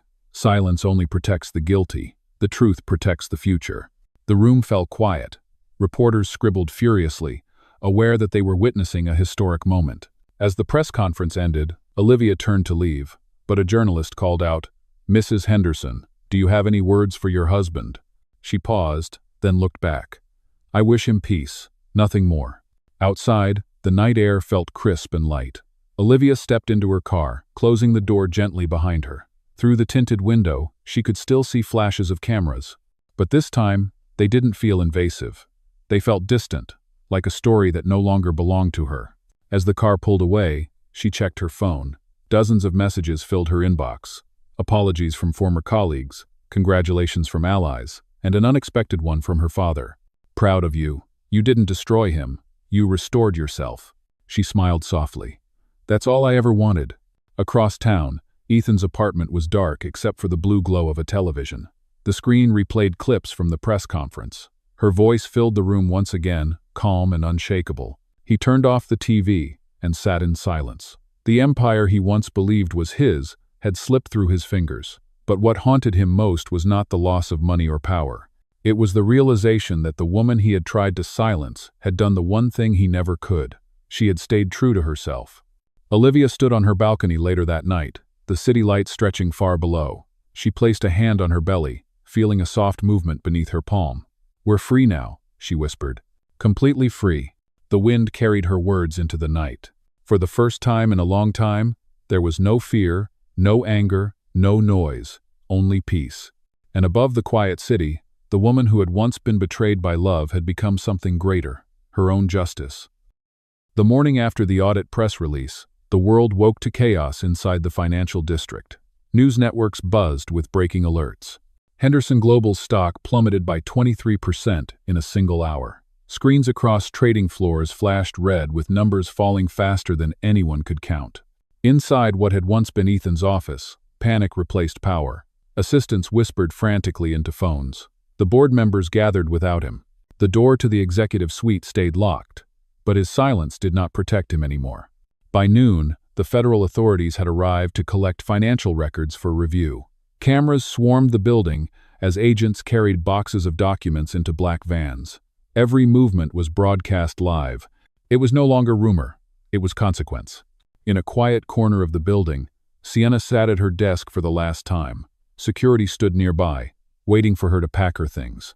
Her hands shook as she placed framed photos and small awards into a box. The laughter and arrogance that had once surrounded her were gone. Every person she had mocked, Every whisper she had ignored now turned into silence that cut deeper than any insult. Her phone buzzed. It was Ethan. She hesitated, then answered. "Where are you?" his voice demanded, low and rough. "In my office," she whispered. "They're making me leave." "Good," he said bitterly. "Maybe you'll finally understand what it feels like to lose everything." Her voice trembled. "You think this is my fault?" He laughed coldly. "Everything you touched turned toxic." Her breath caught. "You used me." "You wanted to be used," he said. "Don't act innocent now." The call ended with a flat tone. She stared at the phone for a long time before setting it down gently. Tears blurred her vision as she whispered, "You're wrong. I loved you. Lou." Outside, the crowd gathered around the main entrance. Reporters shouted questions. "Mr. Henderson, is it true the FBI has frozen your accounts? Did your wife turn in the evidence herself? Do you plan to fight the charges?" Ethan pushed through the flashing lights and microphones. His suit was wrinkled, his face drawn and pale. "No comment," he muttered as the cameras followed every step. His car waited at the curb, but even inside, there was no silence. His phone rang endlessly. Banks, lawyers, board members, all demanding explanations he no longer had. By afternoon, every major network carried live coverage. The headlines were merciless. From billionaire to defendant, Ethan Henderson faces investigation for fraud. Mistress admits role in financial misconduct. In her office, Olivia watched the broadcasts in silence. Her father entered quietly, carrying a tray of tea. "It's over," he said. Olivia nodded. "Almost." "No." Thomas looked at his daughter for a moment. "Does any of this make you happy?" She shook her head. "Justice isn't happiness. It's peace. And peace takes time." He placed a hand on her shoulder. "You've earned that peace, Liv." That evening, Ethan returned to his penthouse. The once luxurious apartment felt hollow. Boxes lined the walls where art had hung. A pile of unopened mail sat on the counter, each envelope heavier than the last. Court notices, debt warnings, termination letters. He walked through the rooms in silence. Every reflection he passed reminded him of who he used to be, the man in expensive suits, the man who thought he could never fall. Now, his reflection looked like a stranger. He poured himself a glass of whiskey but set it down untouched. Through the window, he could see the glow of the Henderson Tower in the distance. His empire. Her empire now. His phone buzzed with a message from an unknown number. It was a video link. When he tapped it, he saw footage of Olivia at a charity event earlier that evening. She was smiling as she spoke to a crowd of women entrepreneurs, her hand resting gently on her pregnant belly. "Power is not about control," she said. "It's about responsibility. It's about the courage to rebuild after others have tried to break you." Ethan watched the clip until the end. The audience's applause echoed faintly through his speakers. For the first time in years, he felt something he hadn't felt since the beginning: shame.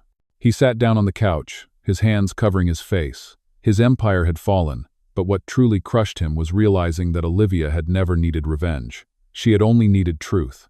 Across the city, Sienna's world was collapsing in parallel. Her face appeared on gossip sites, her name attached to every scandal headline. Former friends avoided her calls. She tried to reach Ethan again, but he never answered. By midnight, she packed her bags and left the apartment they once shared. No one saw her go. The next morning, Olivia arrived at Henderson Global for the first time as its sole leader. The entire staff stood waiting in the lobby. As she entered, applause filled the space. She smiled softly, thanking each person who greeted her. There was no pride in her expression, only quiet resolve. She stepped into the executive elevator and pressed the button to the top floor. When the doors opened, she paused at the threshold. The office still smelled faintly of Ethan's cologne. His chair was turned toward the window. The city stretched beyond it, endless and bright. Olivia walked to the desk and placed a single envelope on the polished surface. Inside was a handwritten note. "For the record, I never wanted your ruin, only your truth." "Oh." Then she turned to the assistant who followed her. "Clean this space. We're starting fresh." By evening, the company's official statement was released. Former CEO Ethan Henderson has stepped down permanently following confirmed violations of corporate ethics. Mrs. Olivia Henderson will continue to serve as chairwoman and CEO effective immediately. The story spread worldwide, but unlike before, it carried no scandal. It carried respect. Later that night, Olivia sat by the nursery window at her home. The room glowed with soft light. The crib stood ready, covered in white and gold linens. She rested her hand on her belly and whispered, "We did it. It's over." The baby kicked gently in response. She smiled. "You'll never have to live in his shadow. You'll grow up surrounded by honesty and love." Outside, the city lights shimmered like distant stars. Somewhere in that same city, Ethan looked up at the same sky, but he saw nothing but darkness. He had traded love for ego, loyalty for greed, and truth for lies. Now, all that remained was the sound of his own silence. And in that silence, for the first time, he finally understood the price of betrayal. Spring returned quietly to the city. The air felt softer, lighter, as if the chaos of the past months had finally dissolved into silence. Trees along the boulevard shimmered with fresh leaves. The streets below Henderson Global glowed under morning light, full of life once again. Inside the glass tower, the atmosphere was transformed. The tension that once haunted every hallway was gone. People spoke in low, peaceful tones. There was laughter again, real laughter, not the nervous kind that had filled the building during Ethan's reign. Olivia stepped out of the elevator and into the lobby.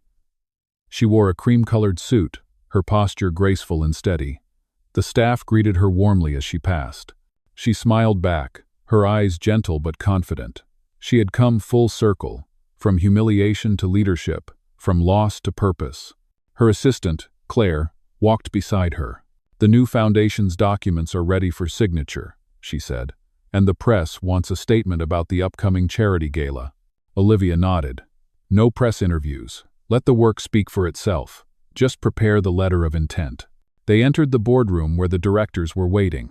The same room that had once been a stage for her humiliation was now filled with quiet respect. The long glass table reflected sunlight, and fresh flowers stood in the center. She began the meeting calmly.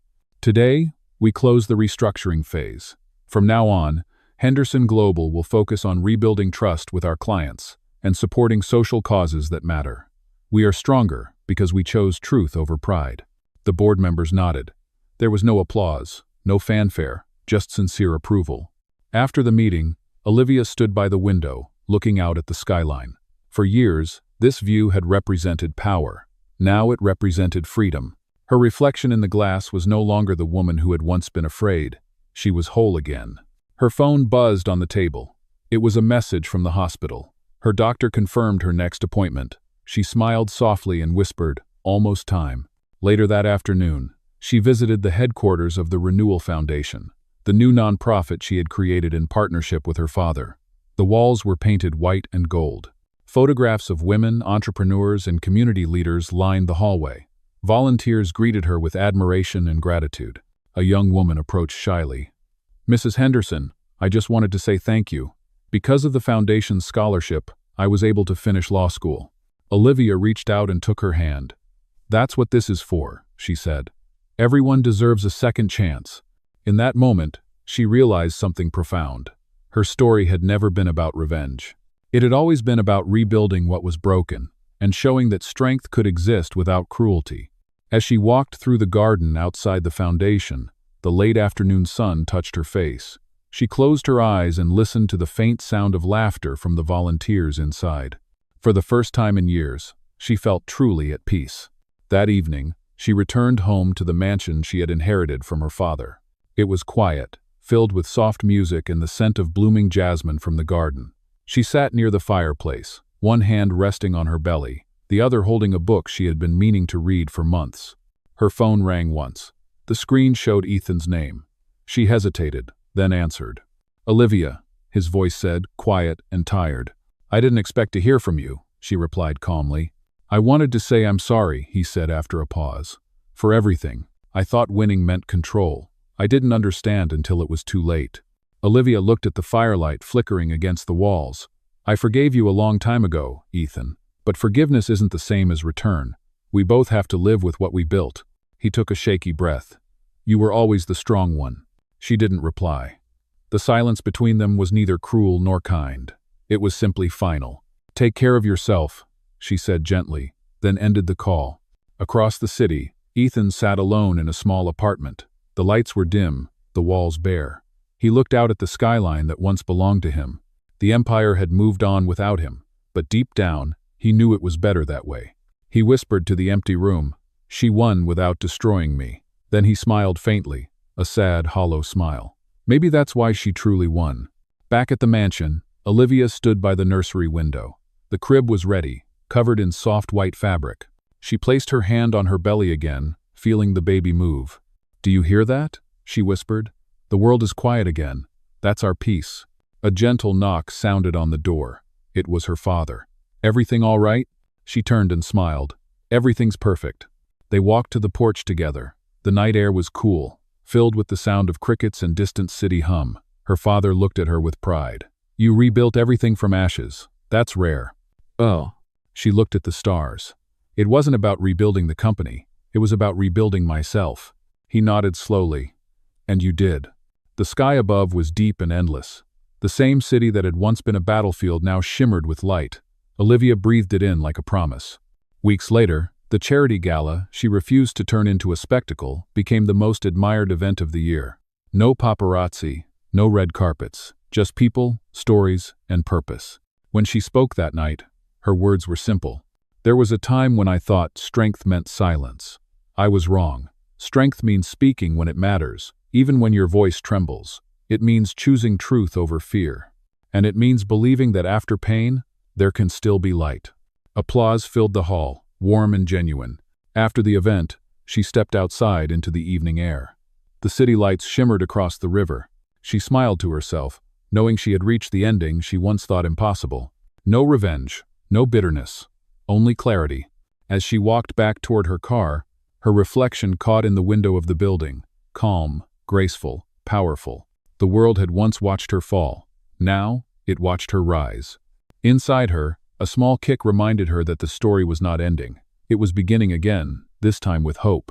She whispered softly to the night, "We made it, man." And for the first time, those words didn't carry pain. They carried peace. The woman who had been betrayed, humiliated, and underestimated was no longer anyone's shadow. She was her own light. And as the stars glimmered above the sleeping city, the empire she had rebuilt stood as proof that truth, once set free, could never be taken back.